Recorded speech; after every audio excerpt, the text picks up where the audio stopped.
When you were a little kid and you thought about what you wanted to be, teaching was at the top of your list. But things changed. And as you got older, teaching didn't seem like the best option anymore. So you're thinking you'll be something else. But what would your 12-year-old self say? Now you want to be a doctor. You don't think teachers save lives? 25 at a time. An actress? Try playing a different role every time the bell rings. How about a scientist? Ever heard of physics? Chemistry? Who do you think teaches that? Teachers today are breaking down obstacles, finding innovative ways to instill old lessons, and taking learning far beyond the four walls of the classroom.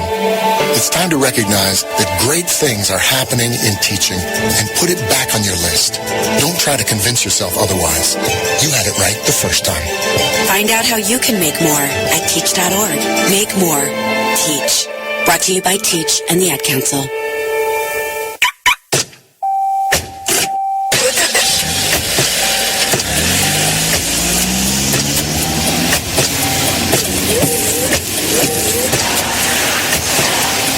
Driving has a rhythm all its own. Don't wreck it with a text. Before you get behind the wheel, silence your phone. Or better yet, designate a texter. For more text-free driving tips, visit stoptextstoprex.org. Brought to you by the Ad Council and the National Highway Traffic Safety Administration. This message is for all of you sitting in the passenger seat. And apologies if it gets a little uncomfortable. But how does it feel to be at the mercy of someone who thinks a random text is more important than your life? Someone who takes their eyes off the road while speeding along in a 3-ton hunk of steel. Freaky, right? Well, why not just ask them to stop? Or better yet, volunteer to text for them. It might be a little awkward, but believe me, you'll live. Learn more at stoptextstoprex.org. Brought to you by the Ad Council and the National... You are listening to BeExposedRadio.com. What's going on, world?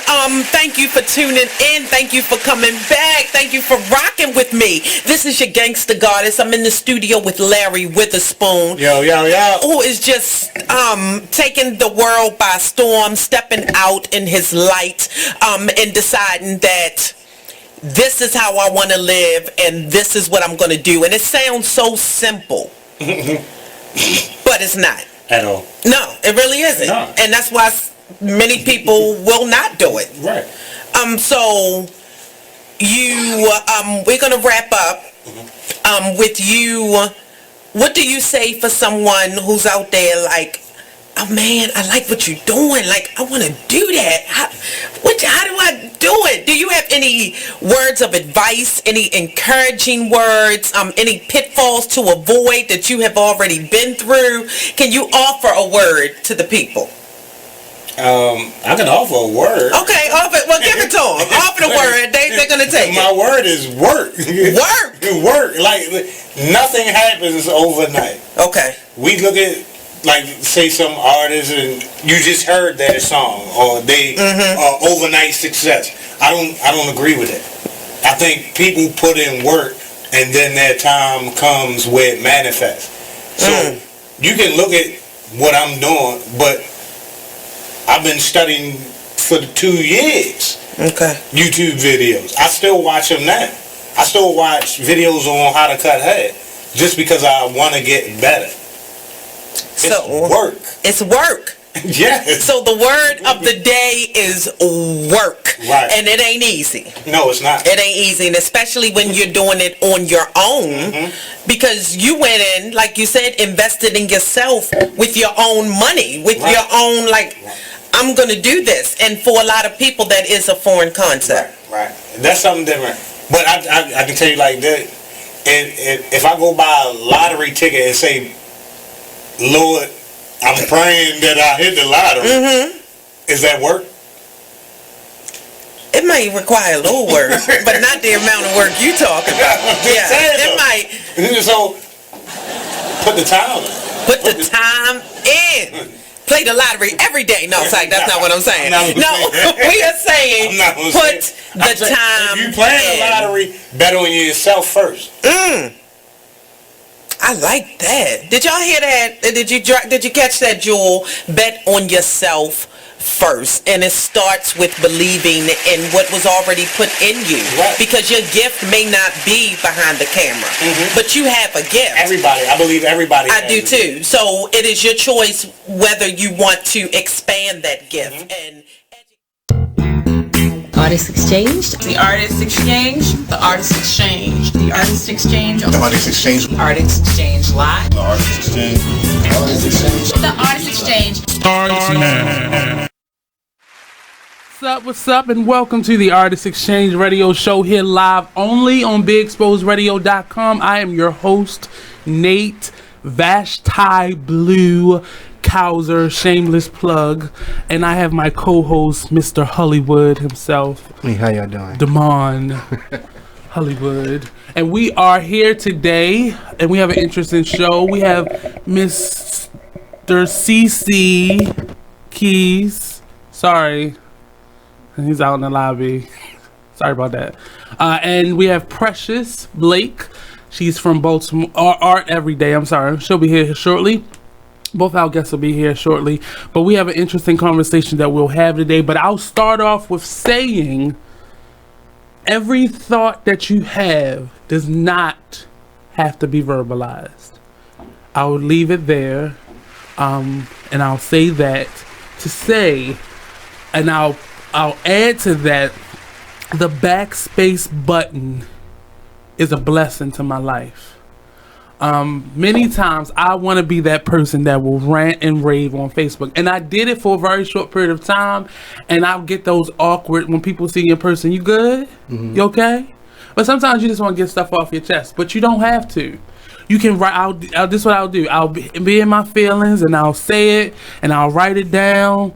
And right before I push post, I push backspace. Yeah. And it feels the same to me. Right, I do that a lot. You know, and I really, because everything isn't to be said and it doesn't have to be shared to everyone in the world, because Facebook is open to everyone in the world.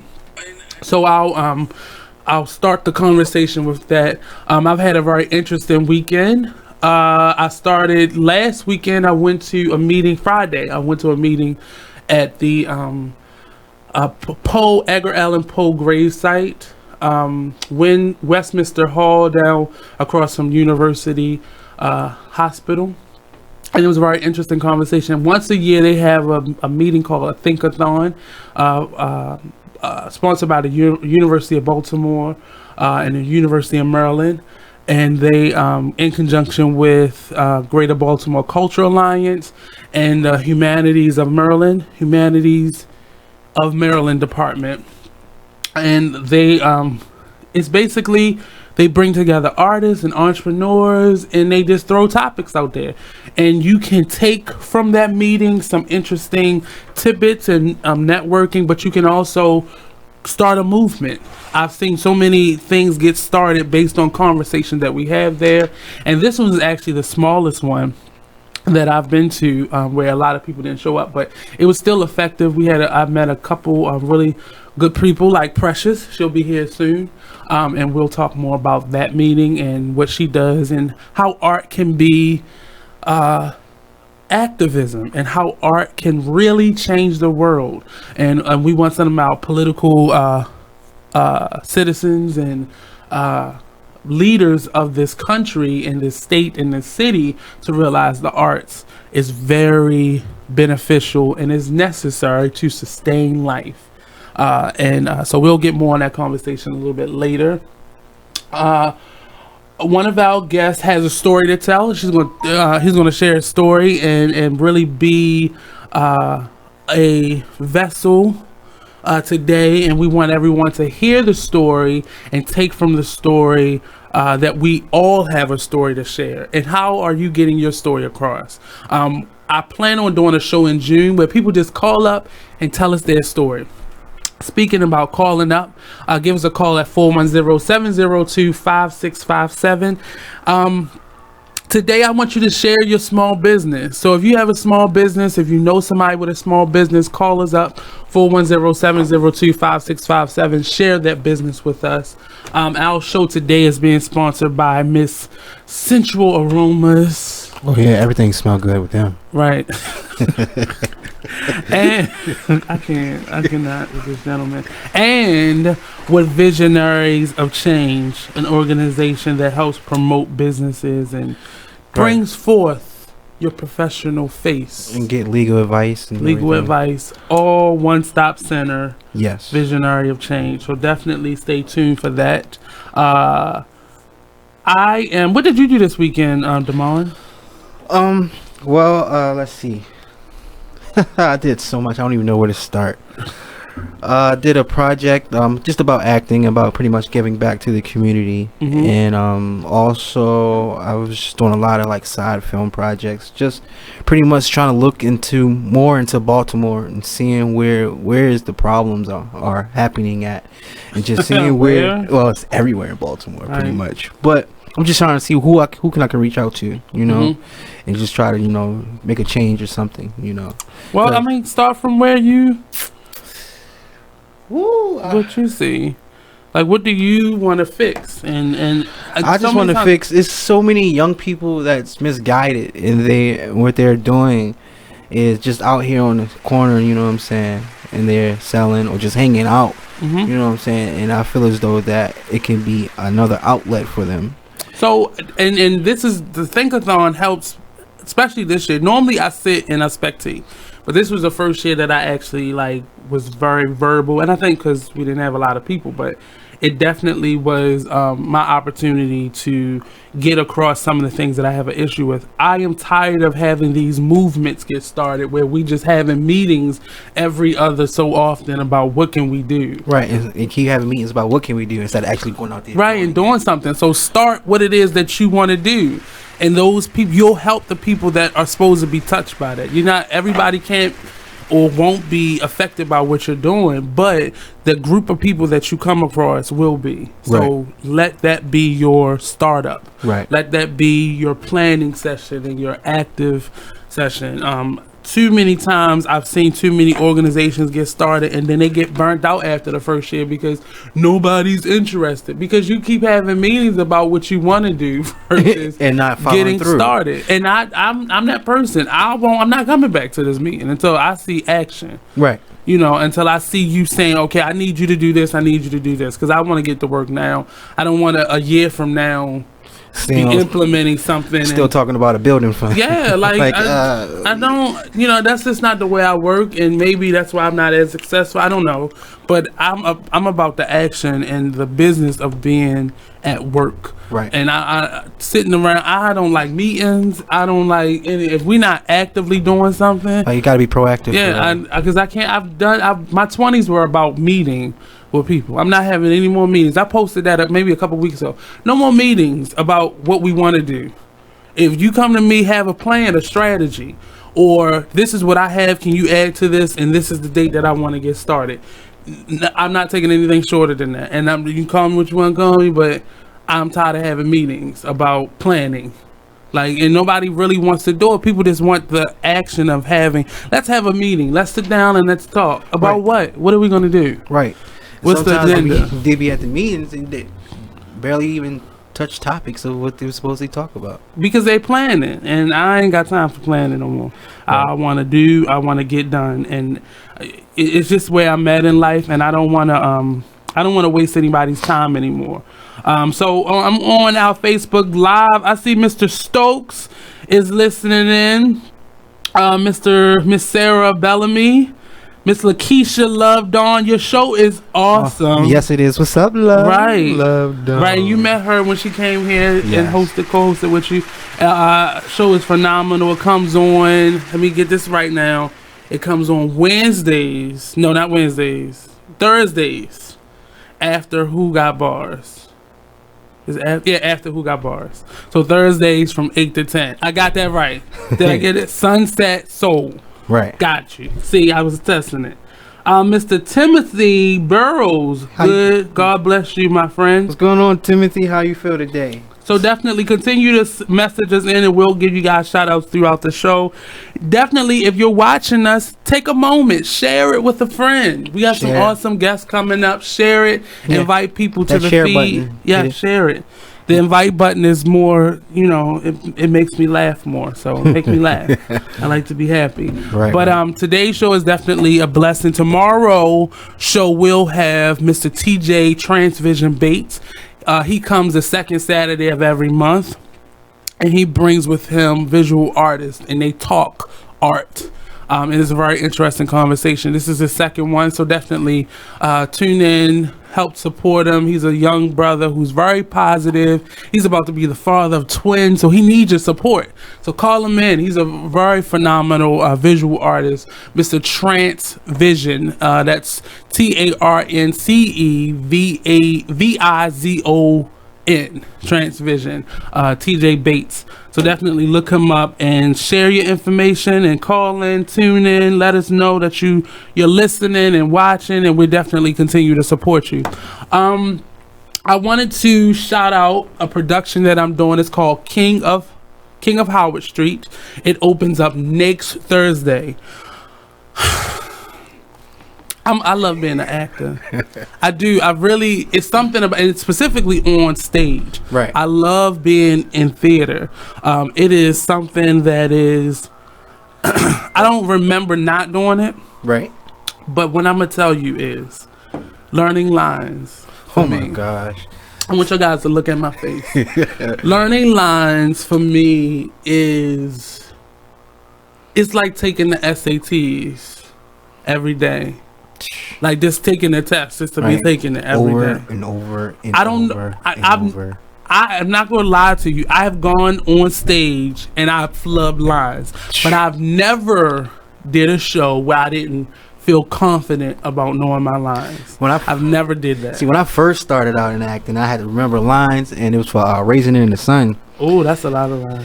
Yeah, I had to pretty much remember that whole book. No, I was relatively younger. Oh wow, yeah. So I remember like the last chapter. Like I did not know the last chapter, but I kind of remember everything what it was going on because this is my first time acting, first time doing production. I don't act with people like you. That's dangerous. This is when I first started out. You know what I'm saying?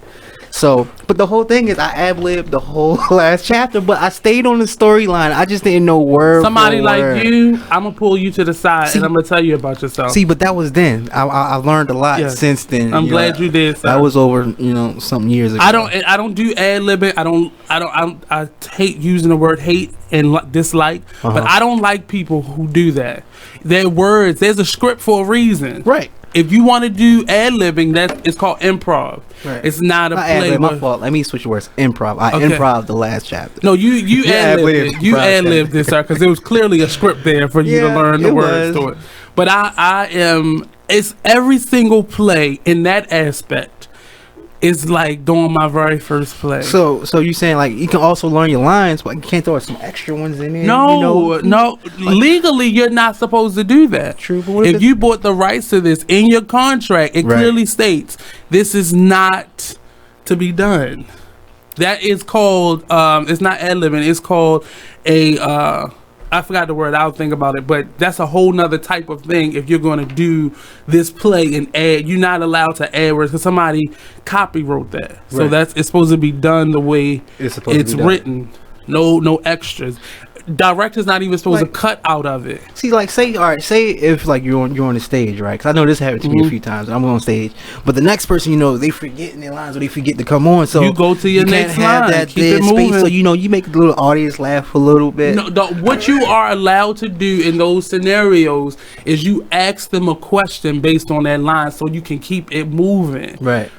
Or you go to what you know. Right. You never supposed to just make up lines because then it becomes a totally different play. You stay on the same storyline. It's just you're not. If you add words, it's not the same story. It's clearly not the same story. But I get it. I'm just not that person. Right. But learning lines for me, and this is going into our production week. Tomorrow starts production, so I won't be here for the entire show. But it definitely. And I'm a person who needs rehearsal, and I always match myself up with directors who like to get you in and get you out. Right. And I need more than that. I need some tender love and care. I need, the repetitiveness of it. Now, musicals, on the other hand, are very easy for me because I learn songs very easy. Right. But words on words on words on words. So how long does it normally take you to remember? The whole process. The whole process? I normally got my lines in production. Do you study your lines first and then you remember, like, then you study to remember it? I have to read the script several times. Right. So the first, like, couple weeks is just me reading. I'm not memorizing.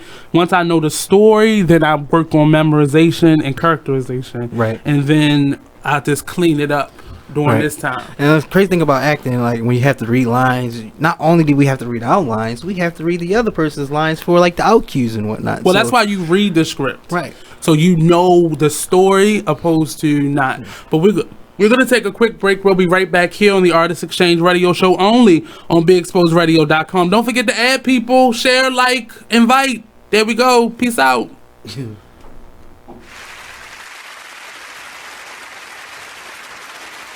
My name is Ruth Rusey.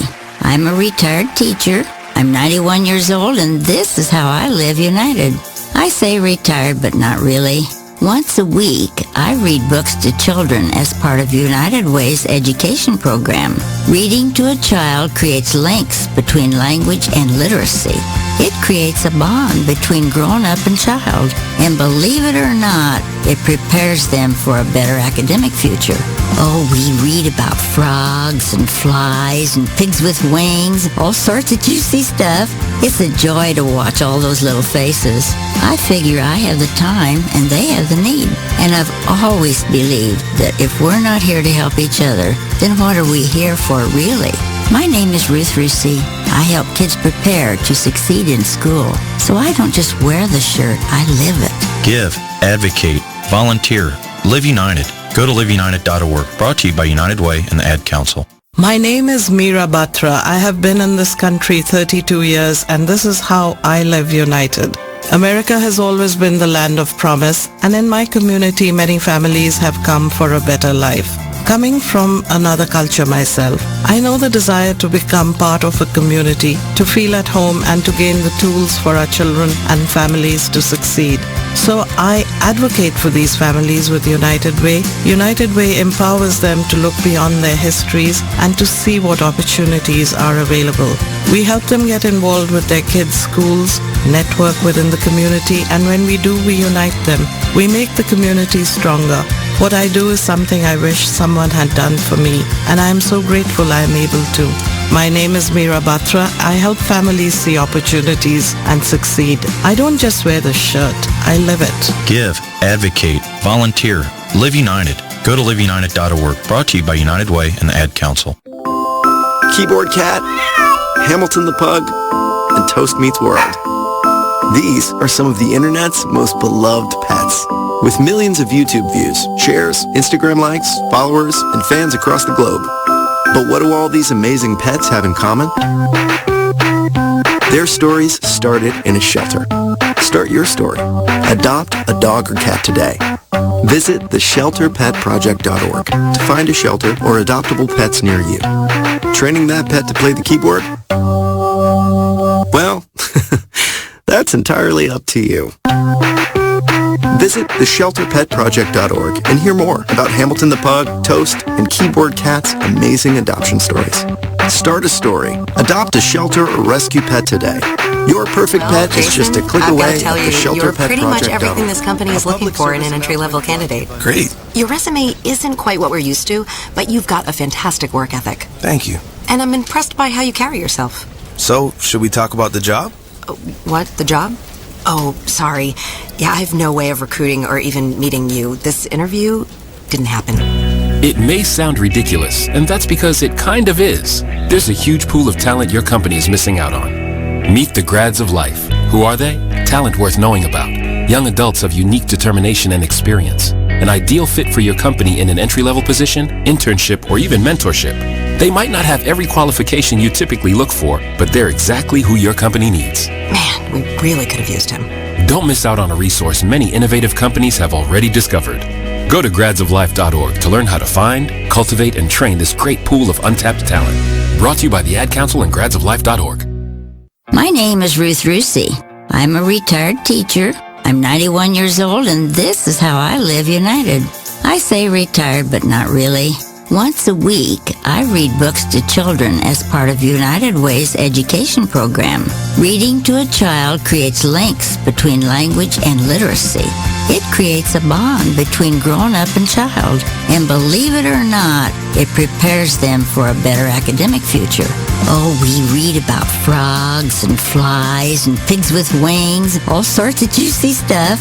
It's a joy to watch all those little faces. I figure I have the time and they have the need. And I've always believed that if we're not here to help each other, then what are we here for really? My name is Ruth Rusey. I help kids prepare to succeed in school. So I don't just wear the shirt, I live it. Give, advocate, volunteer, live united. You are listening to BeExposedRadio.com.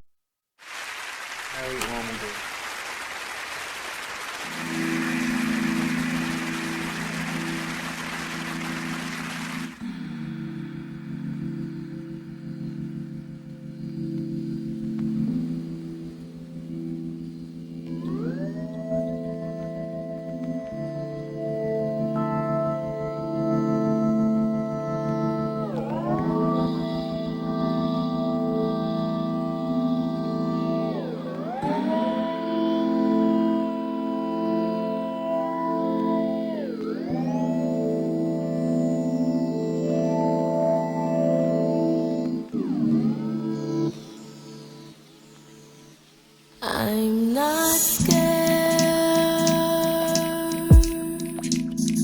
not scared of losing you, not scared of wanting to, not scared. I'm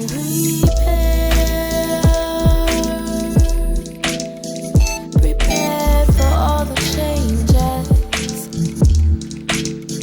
prepared for rearranges,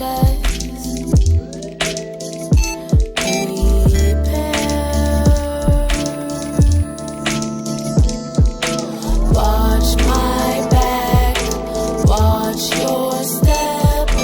I relapse architects, build me up, break me down, your torture. Push me out, pull me in, no borders.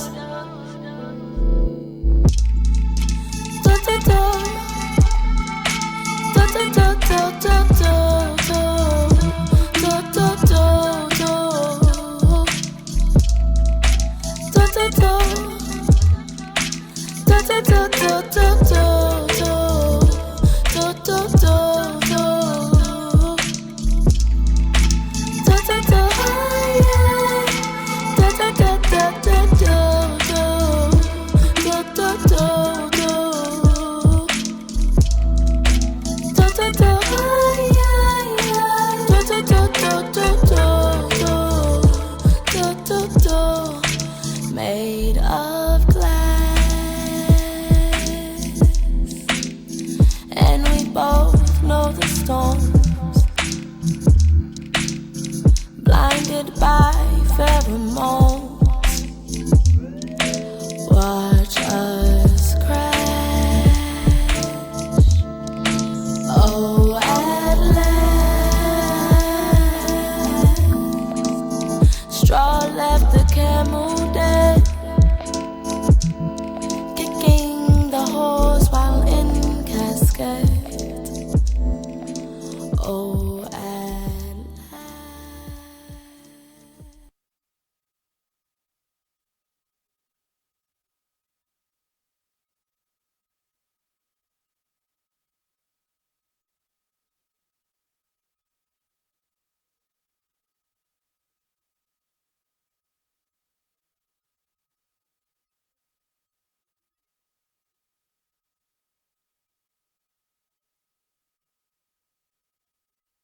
The box is lit. The box is lit. The box is lit. Ha, we all lit.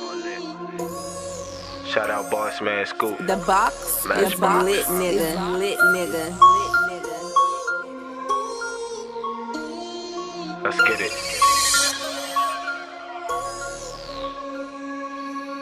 Here I come again, here I come again. About to make the track jump again. I say I feel it in my system when I feel the bass bump again. Make me want kick it with the kick of the drum again. Me and my beat and my vibe, threesome again. It's a problem when they all make you love again. Gut check, hold your stomach in. This real sick, make it up, chuck a punch and then I spit right on the garbage artist. This ain't music for the common targets. Urban intellect from the home of logic. But like J. Cole, I'm a prominent prophet. I gotta stop it, can't stop it. Keep going, I keep going. As long as the beat going. Y'all in denial, cause like a river I keep flowing. I'm hot in the pool, wait, South Beach towing. And I be on it, no big boy, I'm an outcast. Get me on the track and ice fast. Y'all getting currency, spitting about cash. How y'all got it coming quick, in and out fast. Perpetration, this a real infiltration. Up in this bitch from the attic to the basement. Party over here cause I'm giving them what they want. This one for the black nation. Look, I got love for my people. Know the struggle for the pain, my sister, I see you. To the brothers, I love you. When y'all bleed, I bleed too. They treat us different, they know we ain't equal. But peep, we the original kings and queens. Guarding on them melanin people is what they see. They fear our greatness and power, they kill for their peace. Showing us the power, but no one us to have a peace. Nah, they rather see us impoverished. Mom worked so hard just to keep me from starving. Bad enough, black boy synonymous target. Did everything she could to give me the opportunity to make it. Excellence was expected. College was my destination. Jail ain't a question. Now I spend knowledge and senses. Once you hear you indebted, while your rapper just whacking, forever coming in second. But me, I'ma ride the side creek to the mainstream, till I'm a shark in the ocean and on the main screen. And when I get on the track, I do my dang thing. Solid rock bars, no hovin', dang thing. Maybe one day, maybe one day, but till then I'll keep flowing, keep flowing. While y'all rock to the beat, keep it going, huh? We gon' keep it going, You can't stop me from flowing, Cause I'ma keep flowing. While y'all rock to the beat, keep it going. Look, see your boy, he all kind of vicious. I don't sell out, you can miss me with your propositions. Until I'm selling out arenas, headline the position. Stand alone, flow ridiculous, I'ma do me without your permission. Let him talk, I'ma do me until it's over. Hove got the rock, I'm pushing to build me a boulder. Rapping Atlas, putting the game on my shoulder. Don't give a damn what they for, I do it for the culture. I don't know, it's just something in my neuron. Every time I get a beat, I gotta put my words on. Syntax flex, get my now adjective verb on. This is my world, you nuts, get your squirrel on. And scurry, hurry, cause the fury leave your lifeless. That to the posters bring back the lyrically righteous. I know it's hard to digest a new diet. Soulful music, green yams, come and try this. This Olympus, where is my Triton? I am iconic. People parables booming inside my sonic sonnets. Every day in the plan, only thing I don't plan it. Live for tomorrow, seize today, man, that's oxymoronic. Be up with the stars, man, I'm so cosmic. Down to earth with my flow, but I'm not from this planet. You can't swallow what I spit up, no vomit. Can't lease cause they proof me for bondage. Paying homage to the great vocal carnage for who ain't. Claiming my seat at the table, nobody eating my plate. Everybody with me got their own man. Lord made me to be my own man. Mom's raised me to be a grown man. So now I'm standing right here alone, man. Original, no clone, man. Clutching the title on my own, man. Maybe one day I'll be on the throne, man. But till then I keep flowing, keep flowing. While I rock to the beat, keep it going, We gon' keep it going, I'ma keep flowing, I'ma keep flowing. While I rock to the beat, keep it going, That's real. I'ma keep flowing. Y'all can't stop me. I'ma keep flowing. While y'all rock to the beat, keep this going.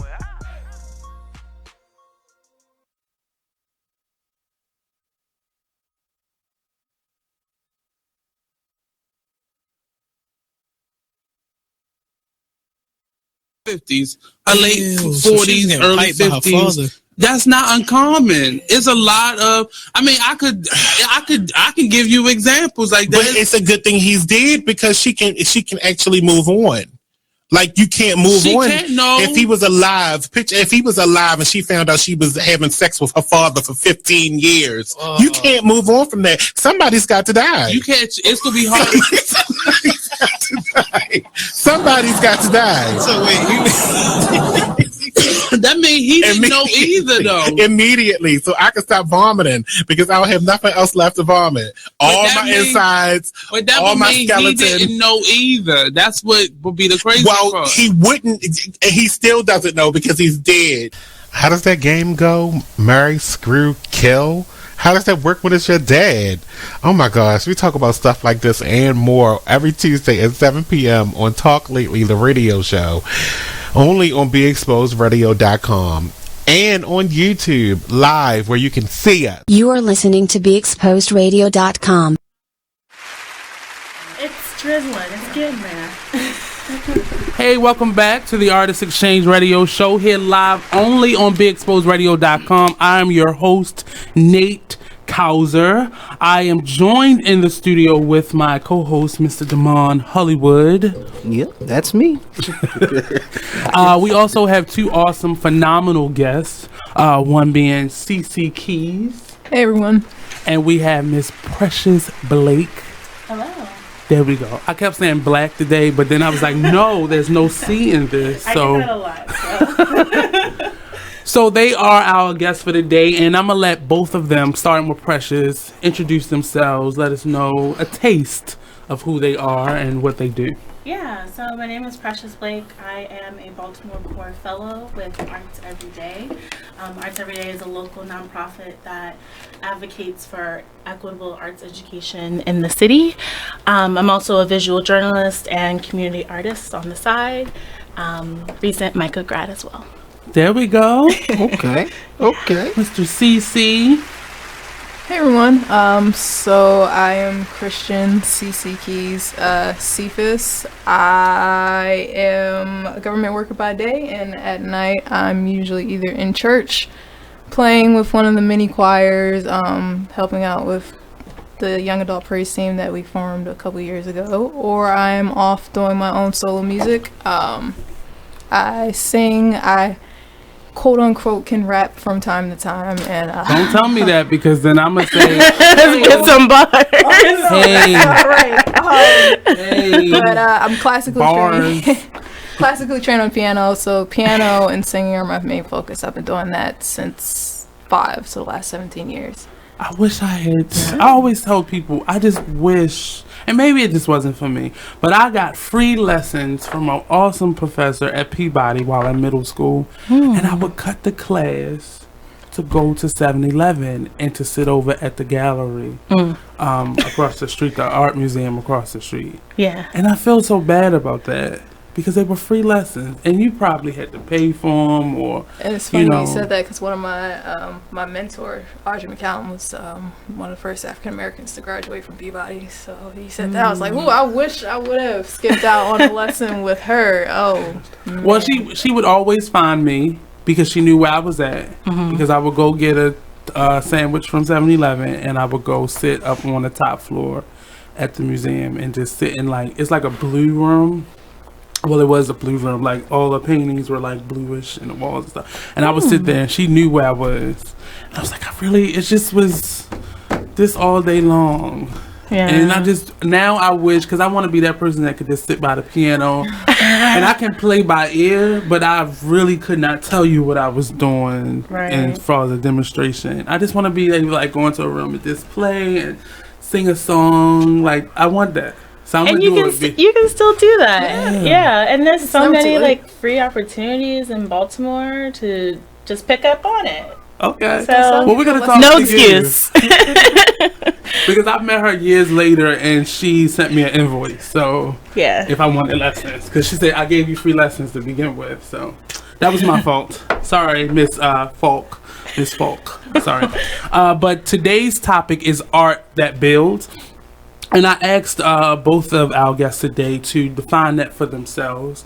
It's a very vague topic, I know it is, but I wanted people to be able to define it for themselves today, because both of you are coming from a unique perspective in the arts, and I want you to share who you are through how do you think art can build, whether it's a community or self-esteem or, causes. Like, what to you does art build mean? And I'll start back with you, Precious. Just the icebreaker. Just the icebreaker. So actually a really good example was what I was doing at work today. So Arts Every Day, we fund highly impactful, permanently installed art projects in schools.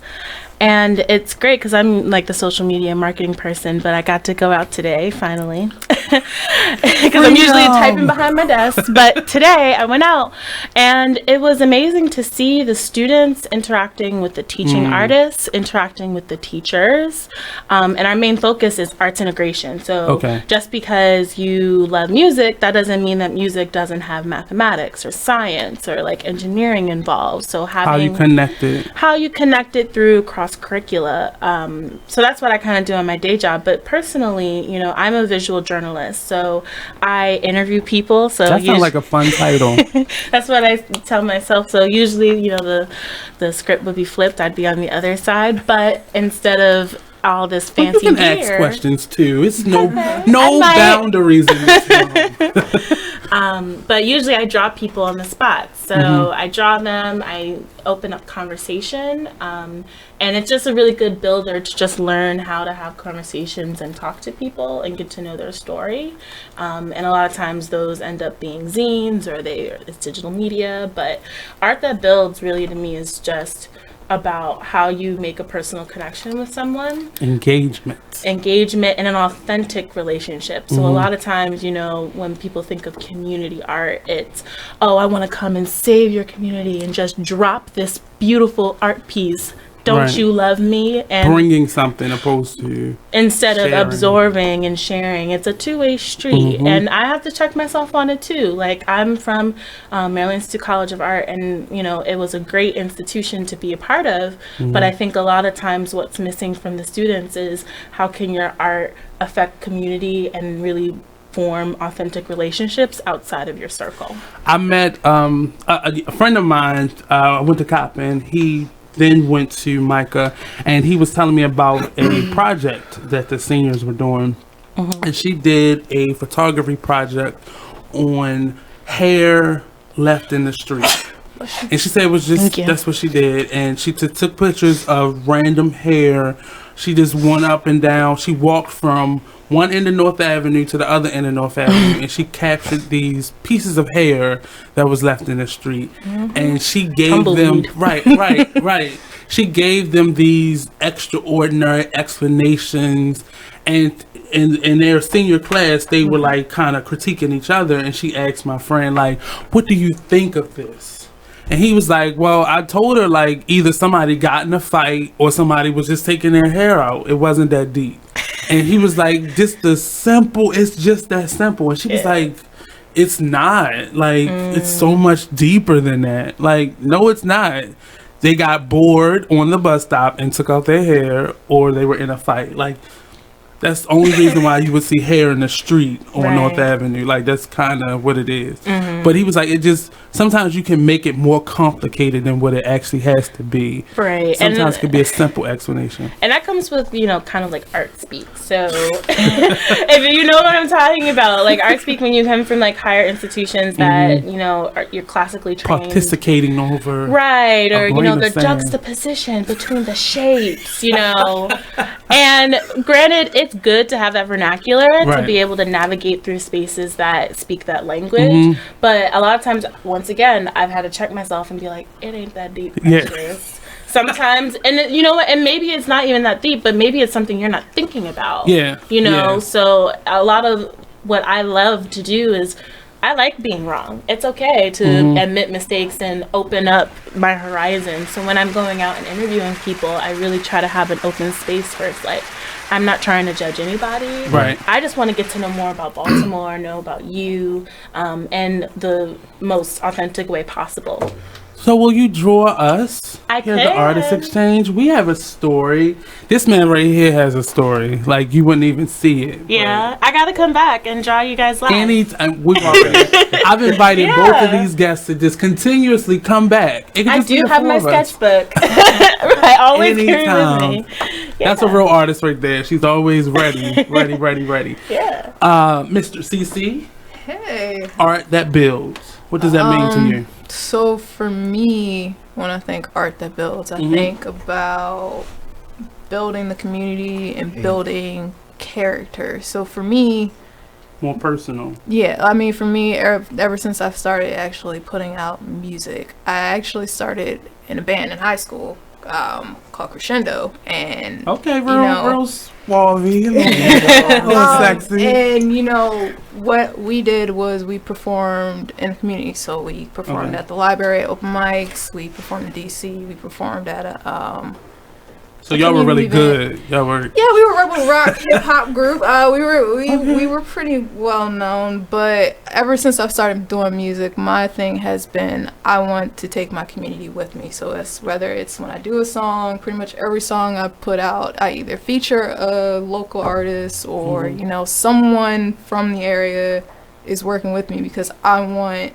my city to grow with me. So if I ever one day I do make it, everyone's coming with me because I have my city to thank for. Well, I got a mean backup vocal game. I'm just letting you know, a mean one. I'm just saying. If you ever want a little harmonization on there, step in the booth real quick.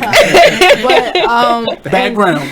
Oh, okay. I tell my truth. But to me, I feel like art should also build character in a way that, for me, pretty much all my songs tell my story, or I don't want to put out music that has no meaning. So like when I put out something out there, some of my songs talk about, things I've been through. Like this one song I have called Zone Gray, and I pretty much talk about, from being molested when I was younger, trying to kill myself back in 2013. I get pretty real with my music because I'm just like, I want you guys to know the real me and to know my story and how music has helped me tell my story and make me a stronger person. And then for people who hear that, they're just, I've had some people say, wow, what you're singing about, what you're rapping about, that's my story. And it's made them kind of break out of their comfort zone.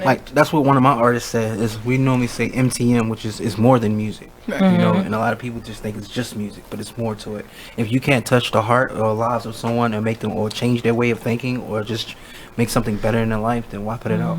It's just that simple sometimes. It's not, like we say, it's not that complicated. Right. And I think there's also this mantra, even with education and teaching, like if you're able to affect one person's life through your work, you've done your job, So I also feel that way about my own art practice, and I really connect with what you were saying, because a lot of times I find more about myself through hearing other people's stories. And I also come from the lens that there is no such thing as like an unbiased journalist.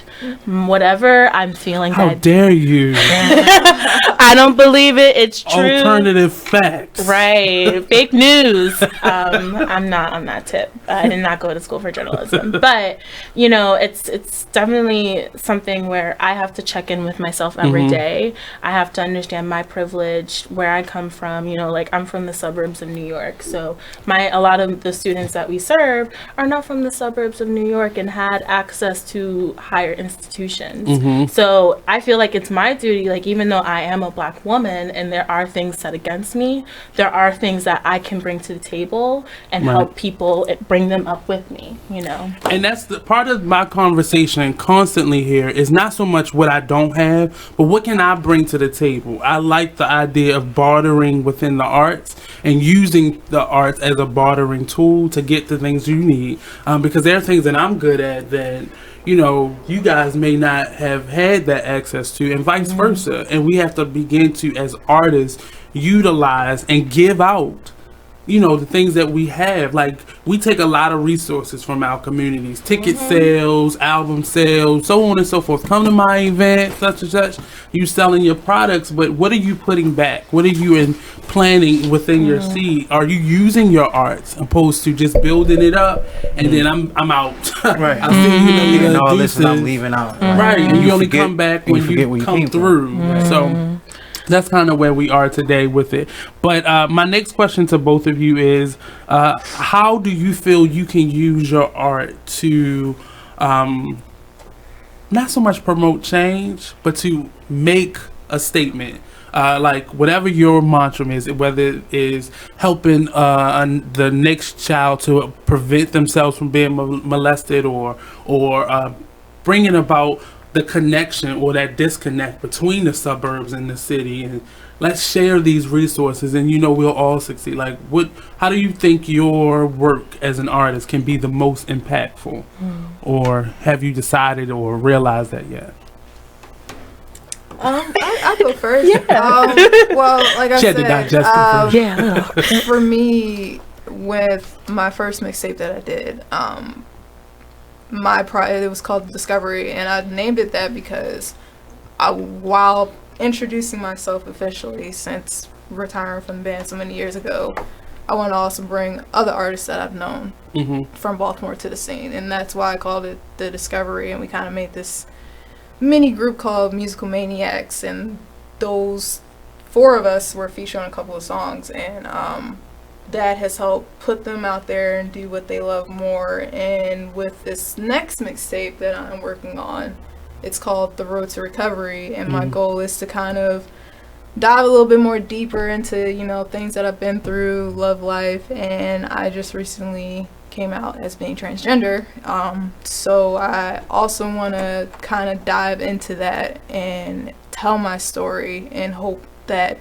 others that hear that, like, oh, okay, this is someone like me who's out and is telling their story through music and is not afraid to say their truth. And I'm hoping that if others don't do the same thing in music, it'll at least get them talking, or maybe someone will reach out to me and say, hey, I heard your song and I'm in the same position, how can I say they're a poet or a dancer, how can I get that out there too? So it's always been my goal with everything that I do, whether it's music, if I know about job opportunities, I always bring someone with me, because that's just always been my goal. I don't want to go to the top alone. Those who have always been there, those in the community, we go together, kind of thing. So that's really interesting, specifically coming from the music aspect. A lot of people don't feel the need to include their city, and I find that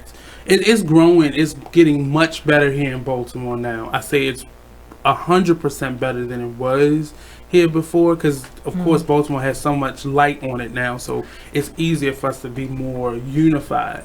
But we still have a ways to go with doing that, because you go to other cities and it's all about what their communities have to put in. But Baltimore turned into this melting pot of outsiders coming in and adding their voice. So Baltimore didn't always have a sound or a vehicle to be able to push our perspective. It was always somebody else coming in doing their thing. But we're going to take a quick break, and we're going to get Precious to answer that question when we come back.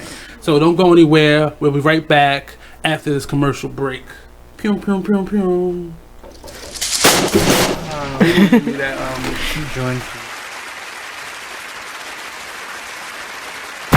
Free stuff for you just for listening to this station. Yo, we got your attention? Here's how it works. You click on the Radio Loyalty banner right now and sign up. Then you keep on listening like you already do. But now you earn points. Those points add up, and you can trade them in for cool stuff in the Radio Loyalty store. Earn more points by sharing your station with friends on Facebook and Twitter, answering surveys, and by using the apps in the New Players App Store. Pretty simple. Free stuff just for doing what you already do. Radio Loyalty. Click the banner to join now. Check out this flashback from the Artist Exchange radio show. That's the biggest thing, is just empowerment. Just get off of the begging line. Just be proud and just get our pride and our dignity back, because as a child, we're taught how to go and beg for a job. Our parents, they literally taught us how to make sure you pull your pants up. Me, I'm 6'7", so I'm a bigger man. I was always taught how to not be threatening or intimidate people when I go into different interviews or different scenarios. And so we're literally taught how to condition ourselves, condition our speech, everything, in order to go and beg these people for a job, because we know when we walk in the door, I have to tear down 10 stereotypes before I get past hello. So we need to eliminate that. And we need to eliminate that, and the way that we do that is employing ourselves and employing our brothers and sisters. And so that's our mission, is group economics, uplift ourselves, because I can't empower anyone until I empower myself, and change from just being willing because it's in my heart and my passion to see my people succeed and see us do better, and change the social order, because I know that we are not supposed to be on bottom. I understand who I was. I know I didn't fall out of the sky and land on a plantation. So when you have knowledge of self and you know who you are and what you come from, it's frustrating more than anything to see us in this position. Tune into the Artist Exchange every Friday 7 p.m. to 9 p.m. every Saturday 12 p.m. to 2 p.m. live.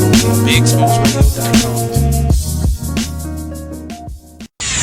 We're rewarding you for something you already do, listening to us. It's Radio Loyalty, and it's an easy way for you to get free stuff. All you do is sign up. Go ahead and click the banner now. You'll earn points as you listen. Points you can trade in for great products and services in the Radio Loyalty store. You can earn even more points when you share your favorite station with friends on Facebook and Twitter. Radio Loyalty. It's free to sign up, so click the banner to join now. You are listening to BeExposedRadio.com, the home of Talk Lately with Monty, every Tuesday at 7 p.m. Business owners, need more customers? Offer fantasy sports contests and generate more sales. Restaurants, bars, hotels, auto dealerships, real estate offices. Whatever your business, fantasy sports contests can help you increase your sales and bring you more loyal customers. Visit Fanify.com or call 888-55-SPORT. Our software lets you customize contests fast and easy for your brand. That's right. Visit Fanify.com or call 888-55-SPORT. That's 888-55-SPORT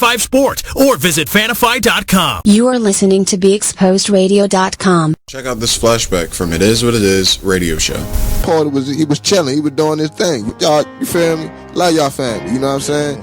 And like for him to be taken. You are listening to BeExposedRadio.com.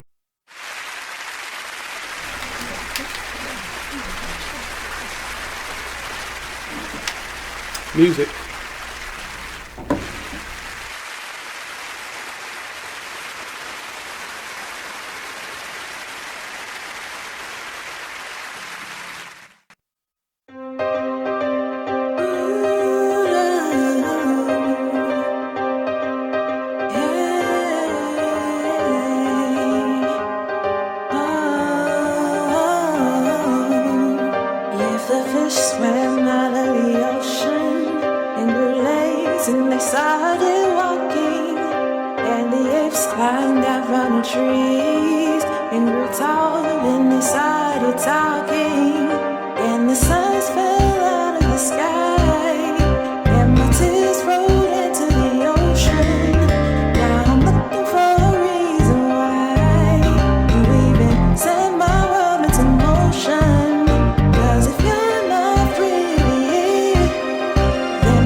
Town. You got my soul on the run now.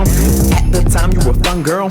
So showdown at high noon. The price I paid to make you mine. You turn my purple black and gold. You know how this story goes. Every beauty needs her beast, but mine destroys every beauty it meets. I want you, girl, just let it sleep. But you just said to let it be. The trick is now that you're the chick. You woke the beast, now deal with it. I'm Mr. J, your Harley Quinn. Feel wicked for the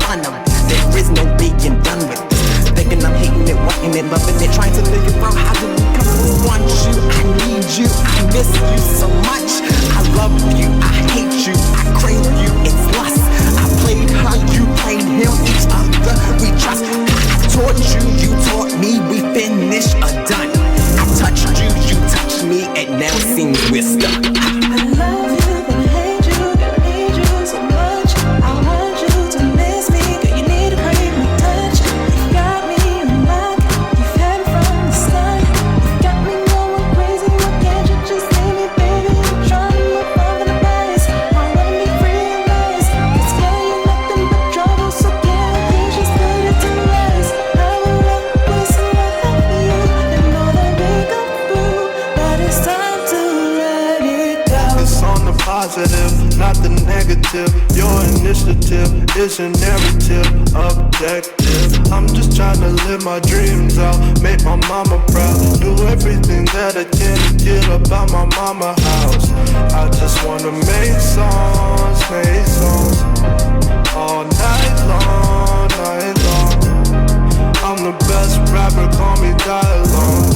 Every time I spit, oops, there goes the fire alarm. Now I'm in my ozone, that means it is my time. I be spitting heat waves, fireworks and molotovs. Why you gotta act so hard when you really not? Telling people that you move when you know you need to stop. Hey, what's up, and welcome back to the Artist Exchange Radio Show. That was Black and Gold, the remix by Mr. CiCe Keyz. Real quick, I'm gonna get you both to share your social media so people can find you. Maybe send a check. You never know. It happens. So where can we find you on social media, or how can people contact you? What services do you have and you offer and such? Well, I have my website, preciousblake.com. And you're a blogger. Do you blog as well? I don't really blog that much. I really need to be more on my Tumblr. I'm in the midst of trying to balance my full-time job and a bunch of projects I have on the side. Mhm. But for the most part, everything's on my website. There we go. There we go. There we go. As for me, I'm the most active on Facebook. So you can find me there at CiCeKeyz. I talk to everyone. And then also on SoundCloud is where I post my music. Same thing, CiCeKeyz. So, I met CiCe recently, very recently, and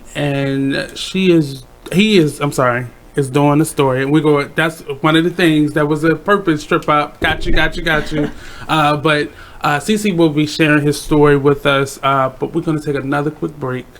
We'll be right back. Don't go anywhere. Sit tight. Continue to talk to Damonn on Facebook Live. He's getting his life. I see a lot of hearts going on over there, but we'll be right back with CiCe. Don't go anywhere.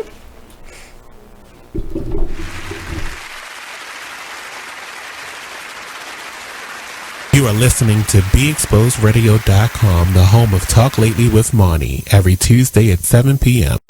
Keyboard Cat, Hamilton the Pug, and Toast Meets World. These are some of the internet's most beloved pets. With millions of YouTube views, shares, Instagram likes, followers, and fans across the globe. But what do all these amazing pets have in common? Their stories started in a shelter. Start your story. Adopt a dog or cat today. Visit theshelterpetproject.org to find a shelter or adoptable pets near you. Training that pet to play the keyboard? Well, that's entirely up to you. Visit theshelterpetproject.org and hear more about Hamilton the Pug, Toast, and Keyboard Cat's amazing adoption stories. Start a story. Adopt a shelter or rescue pet today. Your perfect pet is just a click away at theshelterpetproject.org. And only Be Inspired radio show. I'm just thankful this year I've dealt with, some growing pains, and I've overcome some things, and I've also, accomplished some things in the process. I've learned some things. I learned that everybody loves your work until they got to pay for it. That's what I learned. I learned everybody loves what you do. I mean, not always. Listen, but the Bible says money answereth all things. Well, okay, and there is a place. There is a place where finances is necessary, and when you got kids and when you got a wife, and then you doing everything, and you know you top dog at what you do, especially when you weren't in the same place you like with this radio show. You ain't in the same place you were a year ago. Should nobody be coming on the show and not donating to your show? Can you say that on my show? Should nobody be coming to your show? Can you say that in the middle of the live? Yeah, make that a promo, please. Should nobody come on this show without donating? That is a nice commercial. I don't care if it's $20. Donate. Tune in to Be Inspired every Wednesday live at 7 p.m. right here on Be Exposed Radio. You are listening to BeExposedRadio.com. Together to do whatever they did in like an open mic art party type. Nice. Do you know Sunsets? Do you know? Sunsets? Yeah. Keyz, well, Andrea Boston and Nia Johnson. I know Nia. Mm-hmm. I've met Nia. I don't know that well. Yeah. So, yeah, I was just telling Precious how the Artist Exchange got started. And it really is my effort to, as artists, we rarely get to see each other at work because we're doing the same thing. So I wanted the Artist Exchange to be a place where we could meet up and just hang out. So if you're a visual artist, if you are a painter, a dancer, everybody got a chance to do what it was that they did at the event. And I got blown out of that. Like, you get burnt out a lot. So I decided to switch it over to another platform, which the radio allowed me to be more one-on-one, and I could talk to Precious and Keyz and really have a conversation and dialogue, because it's hard to be a host of a party and talk to everybody. Right. So I still do events like that, but they're far and few now. So I can plan them opposed to, okay, every day on this day, every month, we're going to do this. And that was coming out your pocket. So you got to... Right, unless people start putting a little $10 donation in the in and the with bucket. so many different events going on, it's really useless to have another event out there that's doing the same thing. Let's come together and do something bigger opposed to a bunch of little small events. Right. But before we went to break, I was getting Keyz, CiCe, to tell his story and share with us what he has going on and what he has planned. He has a panel discussion coming up soon, and I wanted him to come on the show and talk about his story and how he got to where he is today. So he tell us, share with us. So like I very briefly learned earlier, I am a transgender. I actually just came out this year, so all of this stuff is kind of fresh and new, and it's experience as I go. We'll put words on it, you mean, or? Putting words on it and going through the process, I mean, literally everything kind of started. I'll say it started in December. In December, I performed with an orchestra in my church for a Christmas concert, and out of nowhere, my mom came up to me and she said, "I'm gonna let you wear a tux when you perform." And I said, "Thanks, Mom." Yeah, I kind of did. I was just like, so at this point, she didn't know about me wanting to do this exchange, and I was just like, is this a sign that I can move forward and bring it up? So, well, they say mothers always know. So, as far as my story, I mean, I have always felt like I was in the wrong body since I was a child. When I was younger, you know, I hung out with the boys. I wanted to play basketball. I wanted to, you know, build stuff. Hated dolls. Actually lit dolls on fire. That's how bad I did not like dolls. And I actually remember a time when I would always go to my mom and say, "Mom, I was supposed to be a boy." And it made her mad. So when I saw that, I kind of stopped. And, you know, I just put it on the back burner and kept going through life. But, you know, so it was like, okay, so maybe I'm gay. You know, I like girls, and that's what it is. But then 2012 came and I went away to college. And that was the point where I was just like, freedom. I can find out what I like, what I don't like. I can wear the clothes I'm comfortable in. No one has to force me in a dress unless I'm singing with the choir at school. And I went to some event and there was a transgender there, and I'm like, okay. So before that, I didn't really know much about that. So I started doing research, and it was just like, wow, that's me. So is it? I'm sorry to cut you off. Is it a feeling like? How do you feel like a boy? So like, or how do you identify yourself as far as a feeling? So like when I was younger and Sunday came around and it was time to put on a dress, it literally felt like my skin was burning wearing that dress because it was not comfortable. Like I wanted to be in a suit and tie or some slacks, and like it just naturally that's what your mind... naturally, like it was just like I hated dresses. And when I came out to my aunt, she was like, yeah, you know, I kind of knew the day of my wedding because you looked so unhappy in that dress, and I could see this wasn't you. And you know, I always wanted to be in the bathroom and wanted to shave my face and stuff. Like I've always been attracted to girls. Like it wasn't something I grew into, like literally since I knew what boys and girls and all that kind of stuff. It was just like, yeah, no, I like girls. But that wasn't attached to you, how you identified yourself. Right, so I don't know, it's just like every time someone would call me by my name or say, you know, that girl, it made me so mad on the inside because it's just like, no, this isn't me. And did you understand that that's what it was? So then I didn't know. Okay. It was just, I knew I was uncomfortable. But when I got to college and was able to start understanding, it's funny because originally my name was going to be Chase Miguel Cephas, but my nephew was born and took my name Chase. So took a spotlight. Yeah, so shout out to Chase. But so I ended up changing to Christian. But when I was at college, my family, as I call them, you know, they were just like, you need another name because Shakira clearly isn't you. Chase Miguel Cypher. So that was like my name in college, but people knew like if I wasn't in a dress or whatever, that wasn't Shakira you seen, that was Chase. So that was when I really started to understand that what I was feeling wasn't crazy. It's not it's just not just a simple you like girls. It's no.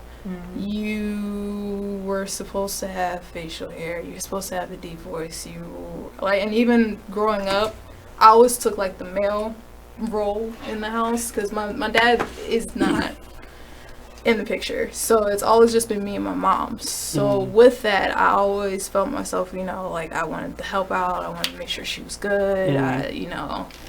I like to fix things, so when something wasn't working, I was the one doing that kind of stuff. So I got a dryer at my house right now. So it's kind of something that's always been a part of me, but not until recently. I haven't been able to educate myself and know that that's what it was. So this year, I came out to my family, and in April 5th was when I started treatment. So now my body is going through changes. I'm starting. Do you feel it?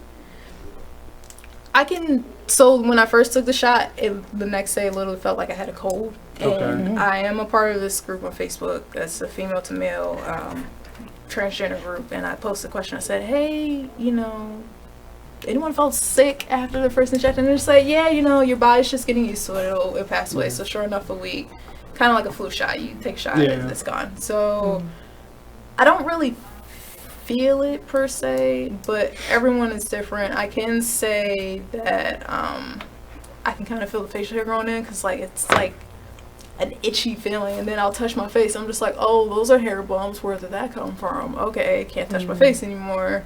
And Sunday, my voice started changing. So right now, my voice will kind of creak and jump from high to low, and I can't really sing right now. So that's putting a damper on my mood. They say testosterone does affect your mood. I've been fine. Like I haven't really been like depressed or anything like that. But I will say that it is important to talk and, you know, explain how I'm feeling with all this going on, because it can make me feel depressed. But not, I mean, honestly, it's normal. Like any other, when it's time to take a shot, when you go to doctors, boop, it's a shot, and then it's kind of done. But ask me again when you see me, maybe like 3 months from now when it's a little We'll do more a follow-up. But as of right now, when I take the shot, I will say it kind of feels weird because I have to do the shot in my stomach, so it kind of feels weird for the first 2 days, and then it's just like I'm really hungry. I will say I'm really hungry. Like I already used to eat like 10 times a day, but now it's like when I eat, I'm eating meals. So like at work, they know, and you know, I'll literally like when I get into the office, I go to the fridge and I'll heat up like my dinner from last night, and people will come in and just be like, "Are you really eating meatloaf and mac and cheese for breakfast?" And I'm just like, Yeah. Do you not eat a sausage, egg, and cheese sandwich? What's so different with the cheese This is and true. macaroni Right. and meatloaf, you know? So, I mean, yeah, I think when people see transgenders, they're just like, oh, they're so different. They're going through all these things, and no, I mean, had I not you know, told people who I was, and say some couple months were to go by and I were to run up to someone, they would never know that So part of my next question to you is, well, you are having a meeting at your job because part of it was you went to HR and informed them because one day they were going to meet somebody totally different probably. And they may have seen the transition, but you didn't want that to happen. Right. So I work for the U.S. Attorney's Office, and when I actually went in for the job, you know, my mom was like, maybe you should wear feminine clothing, you know, because at that point I was still a lesbian, but I was more of a stud figure, so I wore a suit and tie kind of thing. And I remember that day because it kind of messed up with me mentally, because I'm just like, I don't understand why I had to be someone else in order to get this job. But I did it, and literally maybe a week after on the job, you know, my best friend mom's works in HR, and I was like, is it okay for me to wear, you know, a shirt and tie? And she's like, we don't care as long as you look.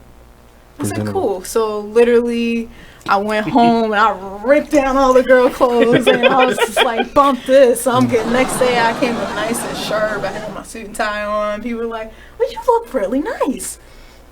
So fast forward to the transgender thing. I'm now working in the HR department, and I told them, I was like, okay, I need to sell the office, because I don't want them to one day they see me and then my voice kind of drops or facial hair comes in and they're just like, Shakira? And so I went to HR, and because I work in HR, it was kind of easy to tell them, and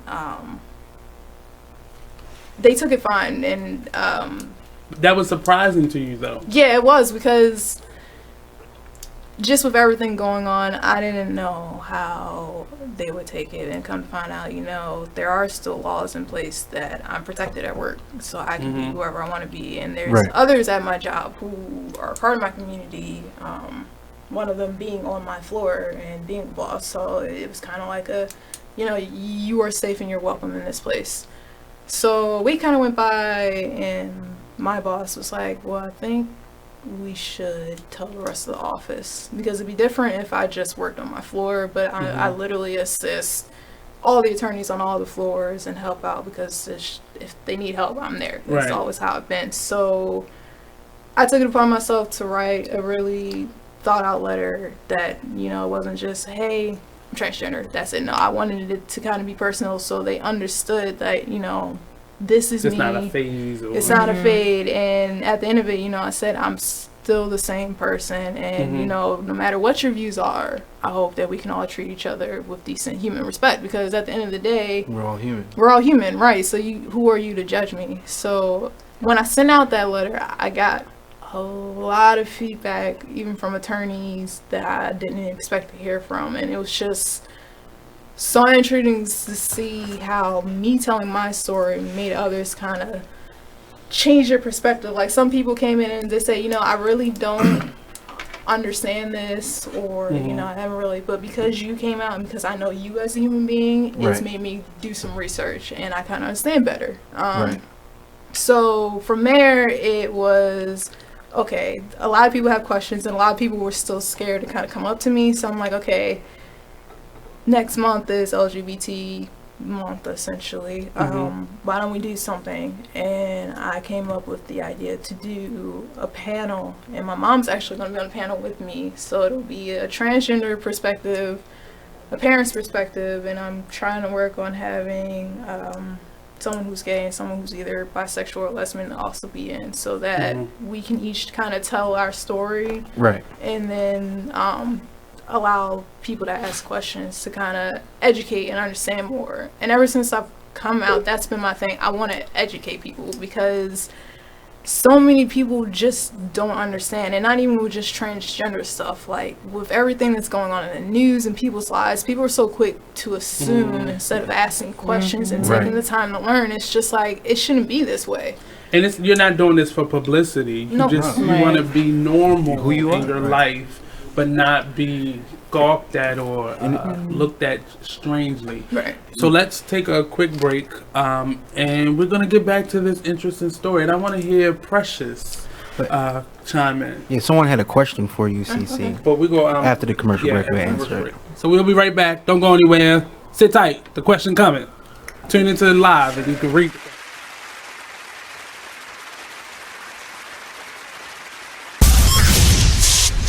Listening to BeExposedRadio.com. Talk dirty to me.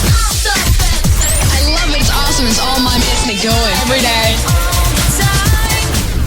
Check out this flashback. Because as you said, the school board, the sheriff's department, right? You want to be that change that you want to see, right? So if somebody's not representing your interest when it comes to your kids, your children, your legacy, your future, right? You got folk that don't go to one PTA meeting, don't know who their teachers are for your children, don't know where the classroom is located, don't know if there's an emergency action plan for the school when it comes to the fire drills or whatever drills they have. Or even how they handle when assaults and serious crimes happen. How do they handle that? Are they obligated to notify the parent? Are they obligated to notify the police? Is there a report done? You don't even know what's really going on. You'll hear schools in Montgomery County put out information to their parents a lot faster than you hear about schools in PG County. That last incident with PG County, when there was a sexual assault of a minor child on a school bus, it took them a year and a half before they even brought it up to the parents.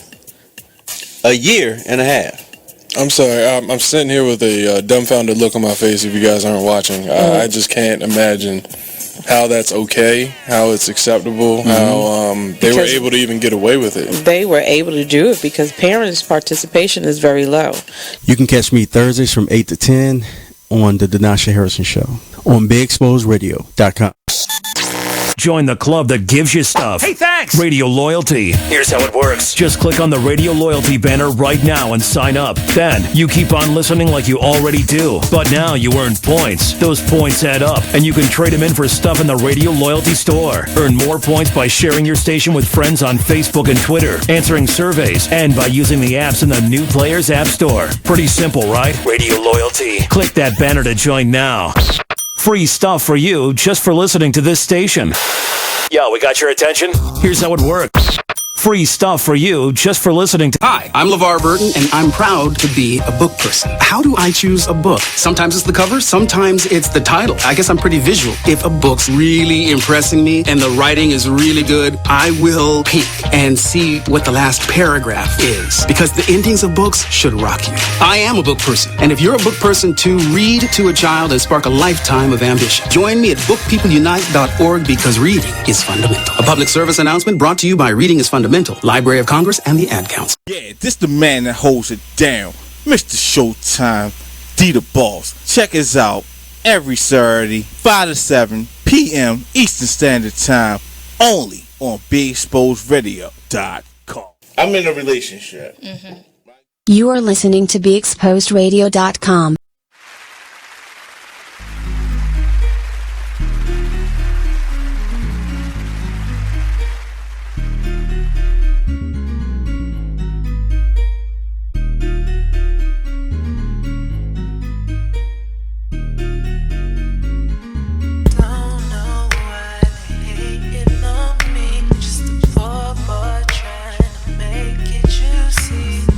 Don't know why they hating on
I saw the question. Yeah. You saw the question? Got it.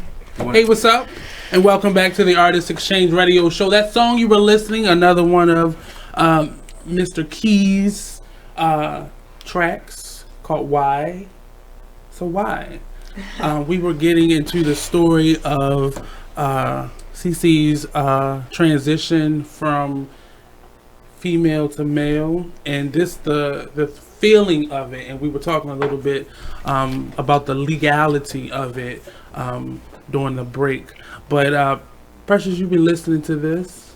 What is your perspective or your thought or questions that you may have? Yeah, I mean, I was thinking of kind of like two things. So when you said that, you know, when you went to college and that was the time when you were able to be yourself and you were able to experiment, explore, it kind of reminded me of like, especially assignment to PWI, a predominantly white institution. Mm-hmm. And a lot of times you have to find like your tribe. It'd be hard sometimes. And I want a disclaimer, like my struggles are not the same as yours, like totally different. But I think it's important, especially people who are marginalized, if you are in a space of otherness, to be like to find your family. So you said, you know, you have your family who's not maybe blood, but they connect with you in a deeper way. So when I went to Micah, you know, I didn't find that tribe as soon as I got there. Actually, it was a slow build-up process because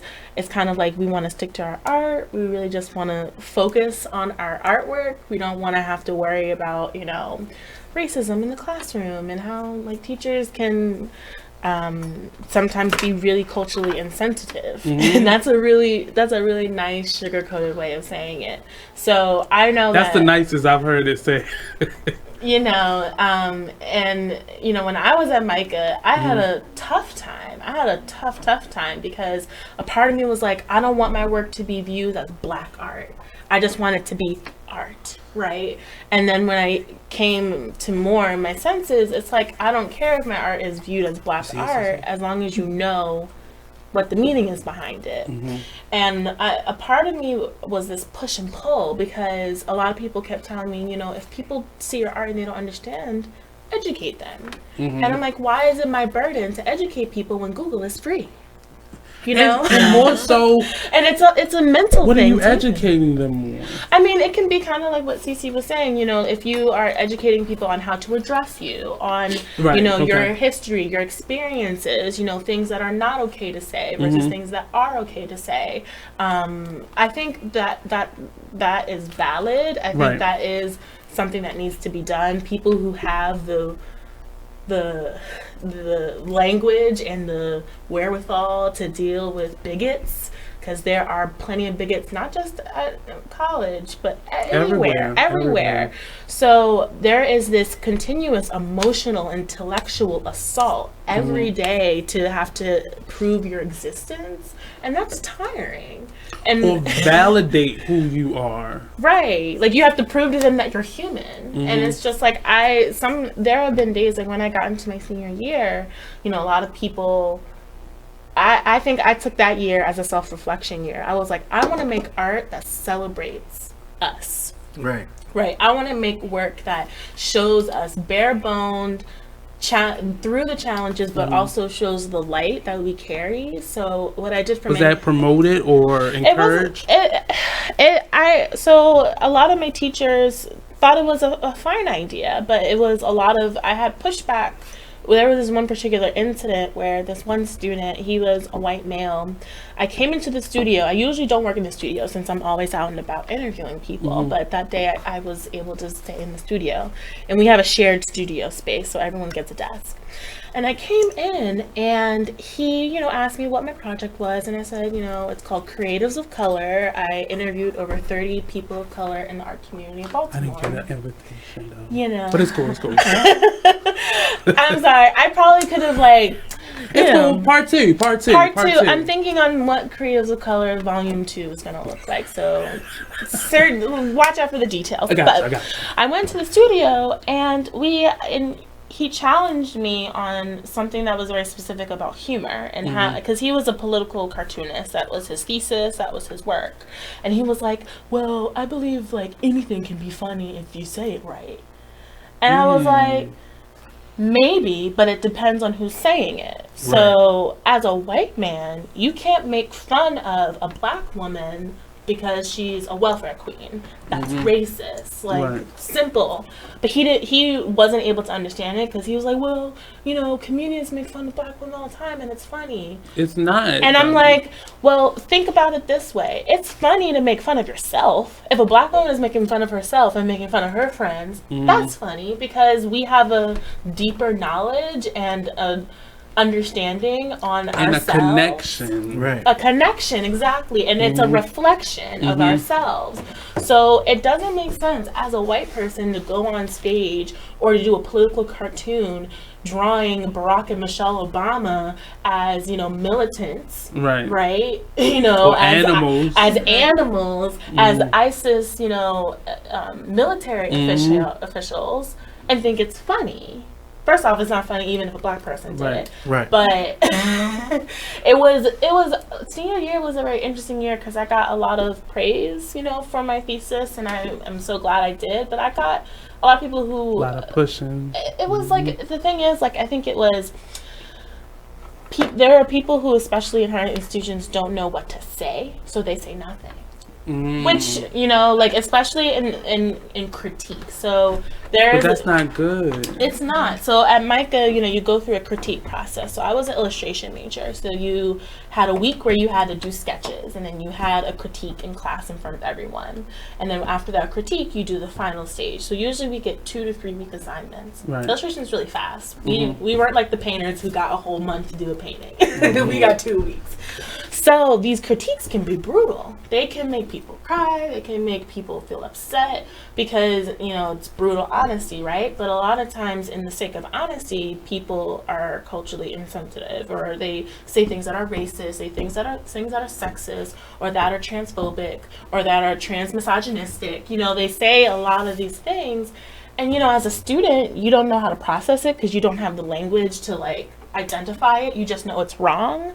So when I was a freshman, sophomore, I would just sit there and just take it. And there would and everyone would know that the vibe was off, but no one would say anything. Leadership or student alike. No, and I mean, a lot of times it sometimes came from teachers. So it's like, it's that weird power dynamic of this professor is giving me an A versus a professor giving me a C or a D if I don't cooperate, or if I don't make art that they want me to make, right? So if I disagree with their critique and I decide to do it the way that I want, it's kind of like, okay, well, I have to bend a little bit to their will, because art's not like, you know, science. It's either a right or wrong answer. Like, there's gray areas. There's gray areas. Like, but we gonna come back. Y'all coming back. So we're gonna come back on the Artist Exchange Radio Show, only on BigExposedRadio.com. Don't go anywhere. Don't forget, we're on Facebook Live. Damonn is definitely putting his thumbs to you, so talk to him. Call us 410-702-5657. We'll be back in just a few moments.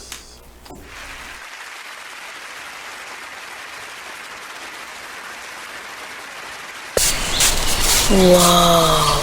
The moment my son saw a redwood tree. It's huge! Is the moment I knew that for him, You can't even see the top of that thing! even the sky has no limit. There are some moments only the forest can inspire. Find yours at discovertheforest.org. Learn about forests near you and discover cool things to do when you go. Your moment is out there. Find it at discovertheforest.org. Brought to you by the U.S. Forest Service and the Ad Council. Check out what you missed on Be Exposed Radio. The topic for today, movies and whether or not they have real life applications.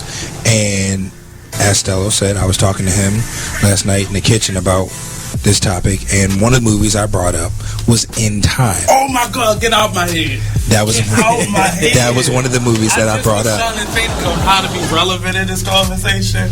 Don't see, that's why we're friends, because I bring everybody into. So for those of you who haven't seen In Time, you need to, because it's a really thought-provoking movie, starring Justin Timberlake. Ooh. That movie was awesome. Why are you saying boo? Because it was whack with him. He just What? Whether it could have been him or He just said it was whack. Who else could have possibly personally that was relevant enough that could keep you in that story without overselling it. Now, the thing is, it wasn't even about him. It was the movie itself. It was the movie itself. Check out Weird Radio every Tuesdays and Fridays from 6 p.m. to 7 p.m. right here live on BeExposedRadio.com. Free stuff for you just for listening to this station. Yo, we got your attention? Here's how it works. You click on the radio loyalty banner right now and sign up. Then you keep on listening like you already do. But now you earn points. Those points add up, and you can trade them in for cool stuff in the radio loyalty store. Earn more points by sharing your station with friends on Facebook and Twitter, answering surveys, and by using the apps in the New Players App Store. Pretty simple. Free stuff just for doing what you already do. Radio loyalty. Click the banner to join now. You are listening to BeExposedRadio.com. Cause do she you taught know there. Vanessa Jackson? Yes. Yeah, Vanessa works at Arts Every Day. Oh, She's our arts integration coordinator. I love that. So we back on Vanessa Jackson. I love her. She was my dance teacher at Coppin. She failed me, but I love her. Tell her she knows I Vanessa, love her. if you're listening, I told them that I was going to be on this radio show, so she might be listening. I don't know. But I love Professor Jackson. She failed me because it was a necessary fail, because it wasn't a fail, it was a continuing study. Because I did everything correctly, but the day of our final rehearsal, I chose to vend at the Afrocentric event that we were having because I needed a couple dollars. I was going on vacation, I needed some money, and she failed me. And I came in and I did the dance better than everybody. So I skipped the rehearsal because I was like, I don't need this. I can go tend my table. Was rehearsal required? He came in there moonwalking. I learned that it was a requirement. But I love Professor Jackson. Shout out Professor Jackson. I love her. She's an awesome person. Really, I do really love Professor Jackson. Yeah, I love Vanessa. So we were talking about before we went to the break, more so the identity. And well, I'll ask this question to both of you because you went from it on a racial aspect of it, and yours was more sexually orientation. And one question that I have is the competition between those two topics. One feeling like you don't know my plight versus your plight isn't what we've gone through for the last 400 years, and not discrediting any side of it because I identify with both sides, but what do you think the argument it really is, and how do you think we can get to a point where these two special groups of people who often share in both groups? I think it's just people have a lack of knowledge of the It situation. is a lack of knowledge. And then if they have more knowledge, they can understand more. That's how I see it. Do you see fear in it? Is it fear or? I mean, for me, I think it's also discomfort? how we frame the question. Like, I think we also forget that there are black people who are women, black people that are trans. You know what I mean? Right. No, but seriously, like, That's what I'm saying. We share both sides. Like, we of it share often. both sides, and I think a lot of times when we talk about black liberation, a lot of times the face of black liberation is black cisgendered men who are straight, right? Supposedly. And supposedly. Sorry. But Allegedly. I'm sorry. Allegedly. But a lot of times that it's kind of like, a lot of times that's why a lot of the campaigns like, say her name have been pushed forward because the narrative is always about black men and boys instead of like the whole spectrum of blackness and people feel like they're being pushed back as people are forging forward. So if I have to say her name, that means you don't want to say mine or what my issue I don't believe that at all. Like, I think that a lot of times people think, well, we have to, solve one issue first. We can't be complex human beings and think two things at the same time. And that's what boggles me, because when you look under the surface, these two issues are essentially just one issue. And it's just like, if you guys would stop separating things into different categories, it's just like we're both facing these issues, we're both being discriminated against, we're both being killed. And it's not so much of, your situation doesn't matter, but if we were to sit and listen to each other and see that we're both on the same side, instead of having just all these people for Black Lives Matter and all these people for, all lives matter. It's not even that. It's just like we can work together and put these issues out there together because it's one and the same, and it just boggles me. Just like in religion, you're saying the same thing. It's different. But you just want your opinion to be at the forefront. But if you listen, we're all saying the same thing. What's her name? Chili from TLC just got into trouble for supporting All Lives Matters versus Black Lives Matters. She never said she didn't support Black Lives Matter. She just felt like this is, and that's just my perspective. But I think a lot of people are saying the same thing and failing to listen to what the other person is saying. We're really saying the same thing. Well, I think also the thing about that is that, of course, all lives matter. Right, but that's not the point of Black Lives that's Matter. Not the issue at like hand the right issue, now. like for example, like you wouldn't go walk up into a breast cancer march and say, "Oh, but liver cancer matters." Why would you do that? Like I think when we talk about like strategic like activism, like if we're talking about a specific issue, we need to rally around that specific issue and then bring in the others as they happen. And as allies. And I also think like what some people tend to forget is that words mean things and language changes. So all lives matter, like that wasn't a thing that people were talking about 10 years ago. Right. But now that word has been co-opted as erasing Black and as people. A defense. And as a defense, a white defense of Black people. Just it's stating our existence, right? It wasn't, because the thing is, the problem that I have with All Lives Matter is that, are there any All Lives Matter marches out there? No. Are there any people, like, because a lot of times people say all lives matter just to have a counter to Black Lives Matter because they feel attacked. Right. But it's like, okay, well, if you think all lives matter, what are you doing to make sure that all lives matter? Are you advocating for healthcare? Are you advocating for education? Are you advocating for, Are you advocating for the things that we're advocating for? Right, because if Black lives are part of that all lives matter, then what are you doing? Well, see, that's the problem because the people who are saying all lives mostly don't believe that. We are separate. We are separate. And I go back to CiCe for a second. Are you ready to be an activist? Because you're now putting yourself on or mostly putting yourself on a platform to be a spokesperson for this. Are you ready for that? Are you ready for that one person at your job? Like, well, this is too much, and no. Like, I don't care. Are you ready for that person? And it's funny that you said that because before, anyone who knows me can tell you that I'm probably one of the biggest introverts where I kind of just keep to myself, kind of try to stay out of the limelight, you know, because I'm not big on confrontation. I don't like arguing with people. I feel like it doesn't do anything but make matters worse. Isn't it fun? Well, arguing all it does is just cause more confusion, and everybody just yelling, not understanding. And see, and I get angry easily, or I used to, so it's just kind of like I don't want to get to that point. So, but when these changes started happening, I was just like, I can't stay silent anymore. I've been doing so much research and stuff, and I'm just like, it was interesting to see when I came out to people and how they were reacting. And I know there's still people out there who don't have this support, who don't have these resources. So I took it upon myself when I came out. I was just like, you know what?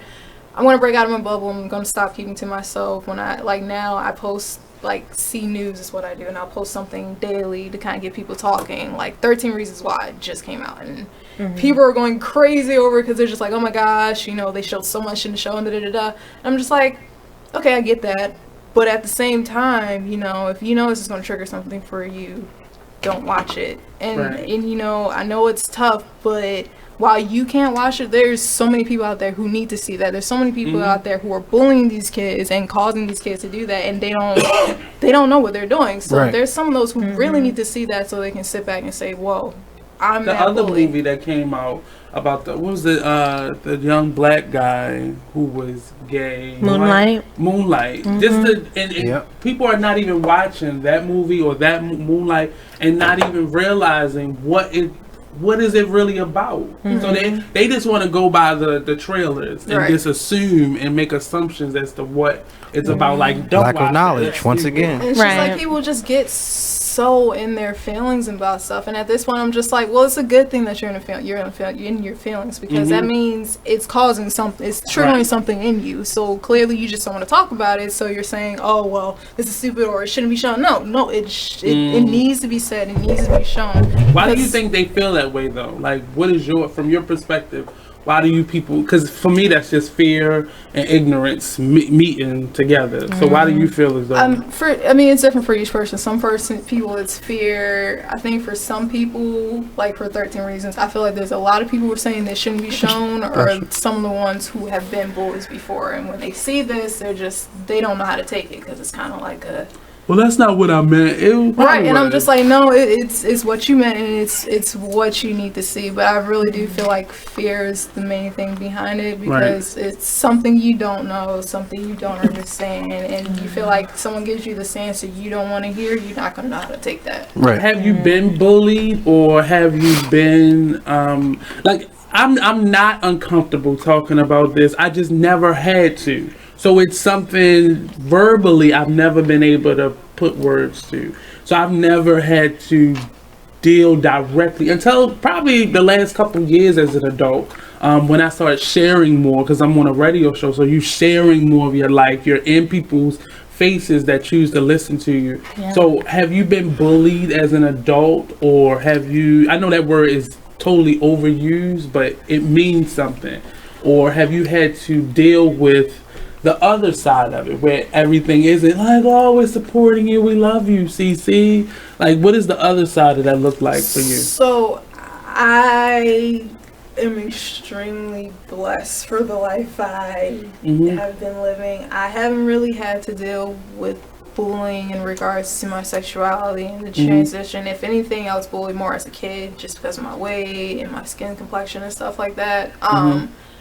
At this point, the last bullying incident I can think of was in public when I was riding the MTA. I was really sick this day. I was trying to just get home. I kind of was like wrapped up in hoodies and stuff, and just, trying to keep to myself, and out of nowhere, like, this guy is tapping my shoulder, and he's just like, can you get up? And I'm looking at him like, no, mind you, like, he had to walk some ways past like the elderly seats, and apparently I guess a woman got on and needed a seat, but literally he passed all the elderly rows that had, young people sitting on them, and went right for me.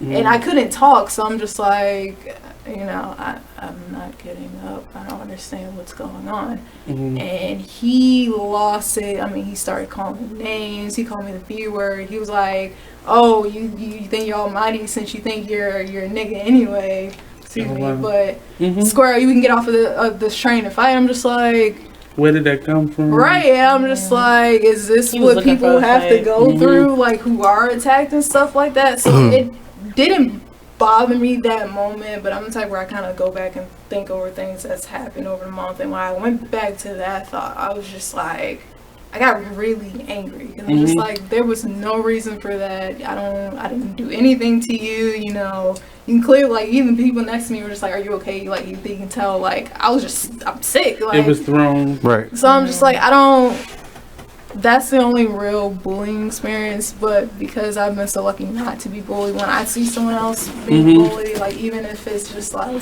two kids about to scrap on you speak up. I speak up, and I'm just like, yo, what are you guys doing? We're trying to get home. People are trying to, go to work. Like, this isn't the place, this isn't the time. Y'all can talk this out. Like, it's not that serious. Like, fighting is not, because when people fight nowadays, all they do, as soon as they lose, they just want to come back with a gun and shoot you. Right. Like, yo, come on, man. Baltimore has enough violence. Come on, people are dying 2 to 3 a day in Baltimore. Come on, like, it's so much more we can do besides killing. I am really upset that 2 hours doesn't last longer, because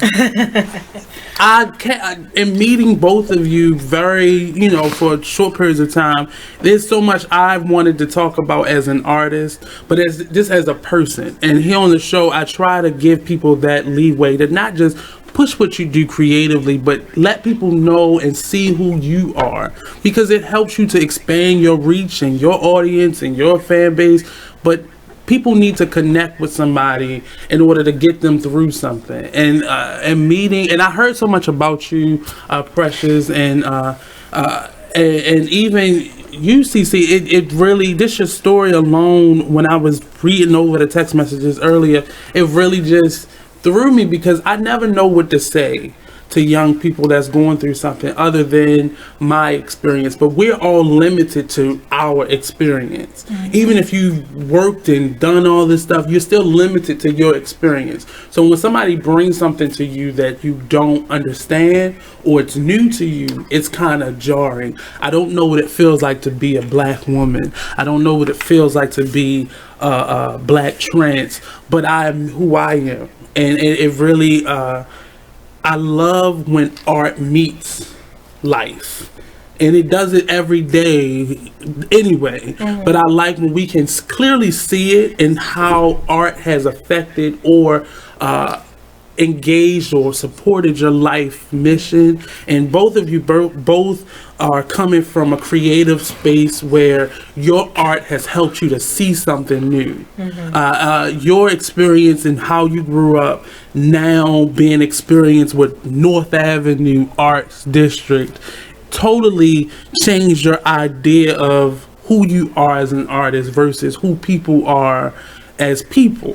And I mean, I'm so glad I chose Baltimore, because I had gotten into a couple of art schools around the nation, and I chose Baltimore because I was like, this is a city that is a unique, just like locality. Like, it's really in between DC, it's close to Philly, it's close enough to my hometown in New York. But also I think that there is this grit that is in Baltimore that I did not find at any of the other colleges that I was in. I wanted to be in a space that was a majority black city as well. That was important to me, even though the institution was a PWI.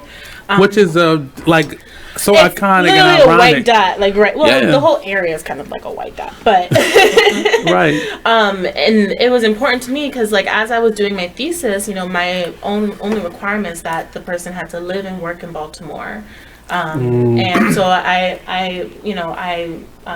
reached out to Sunset. So Andrea Boston was someone who I had interviewed. I interviewed Abdul Ali, who's an amazing person. Yes. He's amazing. He is so Baltimore. He is so Baltimore, and I love him. But he's so because of it. international at the same time. And he just came back from an international tour. So, you know, I interviewed so many different people, and I also think it's important as a young person that, especially coming from academia, that we have got to get out of our bubbles. Right. Like, you know, we call it the mega bubble, where people just literally just stay on like Mount Royal Avenue, but don't get to actually see Baltimore City at all.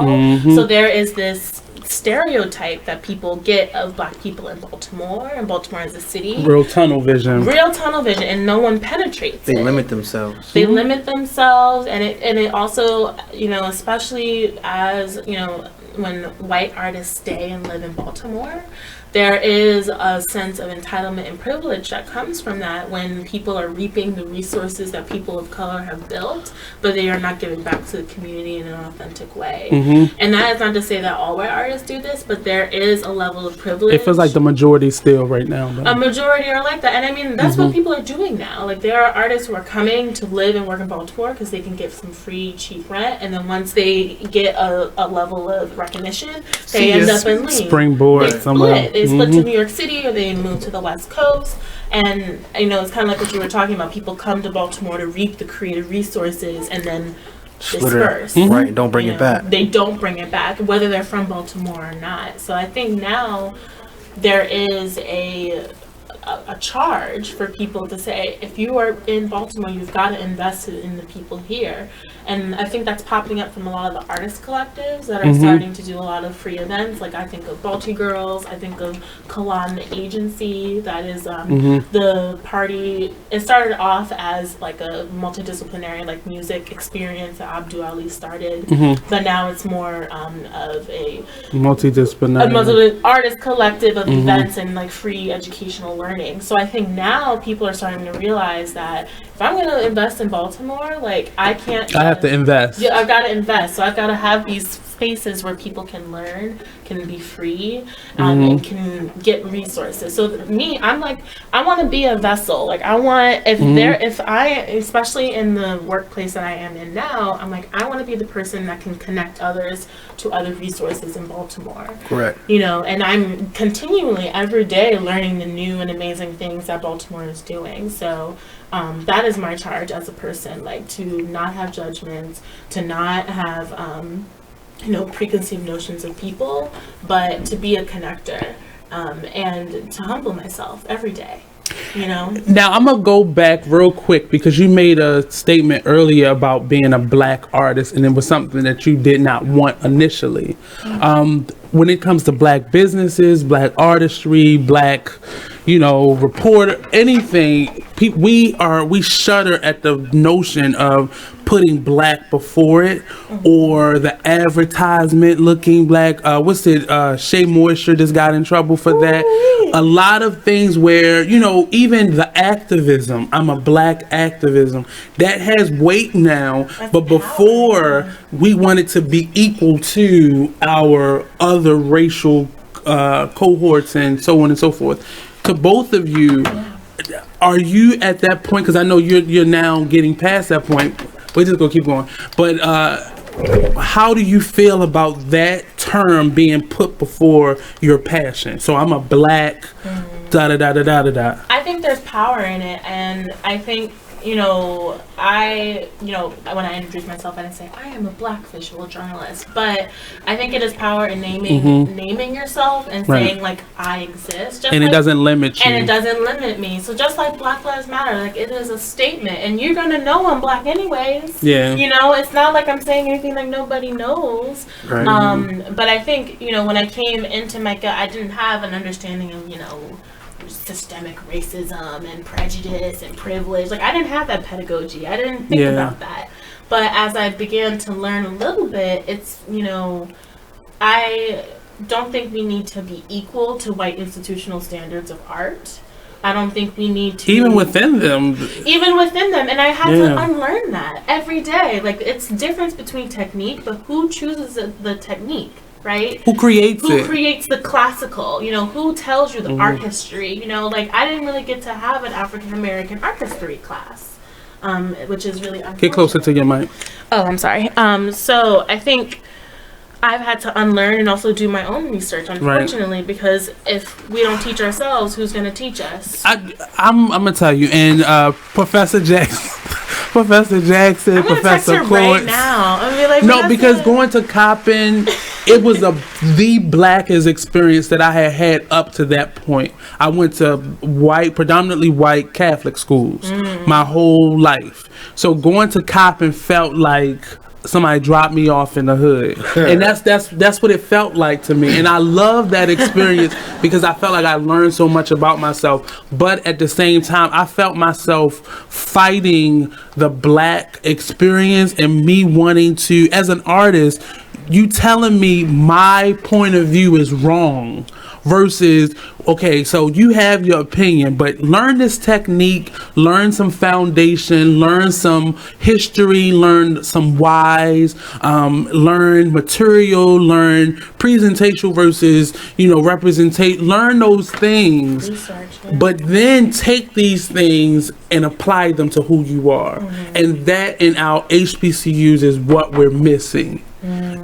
Because we want to be the standard of a Harvard or Yale or Princeton, but we're the same people at the end of the day. We're all looking for jobs. We all owe school loans. We're the same person once we cross that stage. And I got into a lot of trouble at Coppin because I just could not imagine you putting an artist in a box, in a ABCD box, and determining how good you were based on how well you did what I told you to do. And I will say, I think that there's this air of privilege that, artists are like, yeah, I graduated from MICA, or I graduated from RISD, which is the Rhode Island School of Design. These are like, the Ivy Leagues of art schools. Right. And I think people don't understand that, we come from this classical white part of what art is. And there's art everywhere. There's art in the streets. There's art in the home. There's art in the family. Right. You do not have to go to art school to be an artist. No. You do not. And I think like you don't have to. You can. There are plenty of people who I interviewed in my thesis who never stepped foot in an art school. And you mentioned the Bolte girls compared to the Baltimore girls, and that's a great transition or contrast rather. But they're both doing their own great things on totally different levels. Like Bolte Girls is a multidisciplinary, younger artist collective of Black. And people of color, they're women of color in Baltimore doing mainly visual arts, but also some performing arts. But Baltimore girls, like, they came from a whole another sector of Baltimore, and I think that they can both coexist.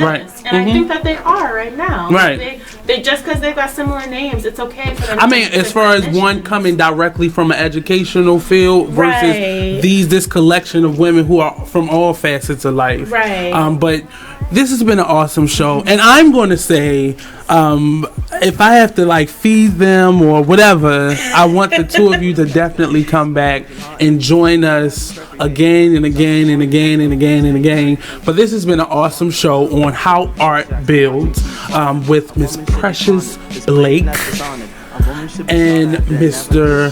CiCe Keyz. I have to sometimes say it in my mind. Actually, be a name change to Christian Keyz. To be continued. ... is how we're going to sum up this show. Real quick, what advice would you give to your 17-year-old self? Not to change anything, but just a little tidbit of information. I think I would tell myself that it's okay to be vulnerable and make mistakes. I'm such a perfectionist. I still am, but I'm learning every day that it's okay to fall on your face. Yeah. It is okay to get back up. There we go. CiCe. Wow. Your voice is valid, and never give up. And just keep fighting, because in the end, it's worth it. It's probably the best advice I can give my 17-year-old self. Where my 17-year-old self would go, I don't get it, but okay. Just go with it. Just to piggyback off what you said, you said what advice would you give your 17-year-old self? You said, make mistakes. And I always say, and I actually read and heard someone say, mistakes is actually a stepping stone to success. So, like you said, it is good to make mistakes because we know where our flaws at and things we do have to work on in life. So just to close out today's show, thank you both. I appreciate you both. And there's a reason for everything and how you meet people. So I'll close out with this. Everything is possible for him who believes. Mark 9 verse 23. God will often purposely delay in giving you his answer. And in fact, the delay is just as much as an answer to your prayer as is the fulfillment when it comes. He worked this way in the lives of all the great Bible characters. Abraham, Moses, and Elijah were not great in the beginning, but made great through the discipline of their faith. Only through that discipline were they then equipped for the work to which God has called them. So thank you. I really appreciate that. That's my word of wisdom for today. But we'll see you tomorrow at 12 o'clock. TJ Transvision, Hollywood, and our artist for tomorrow, Tina B. All right, I'd just like to thank everybody who tuned in and actually commented, and it was great having convos with everyone on y'all was going on the Artist Exchange. So tune in for tomorrow, 12 to 2. See y'all later. Peace out. Holla.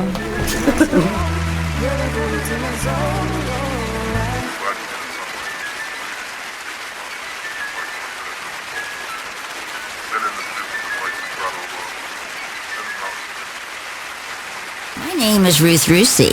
I'm a retired teacher. I'm 91 years old, and this is how I live united.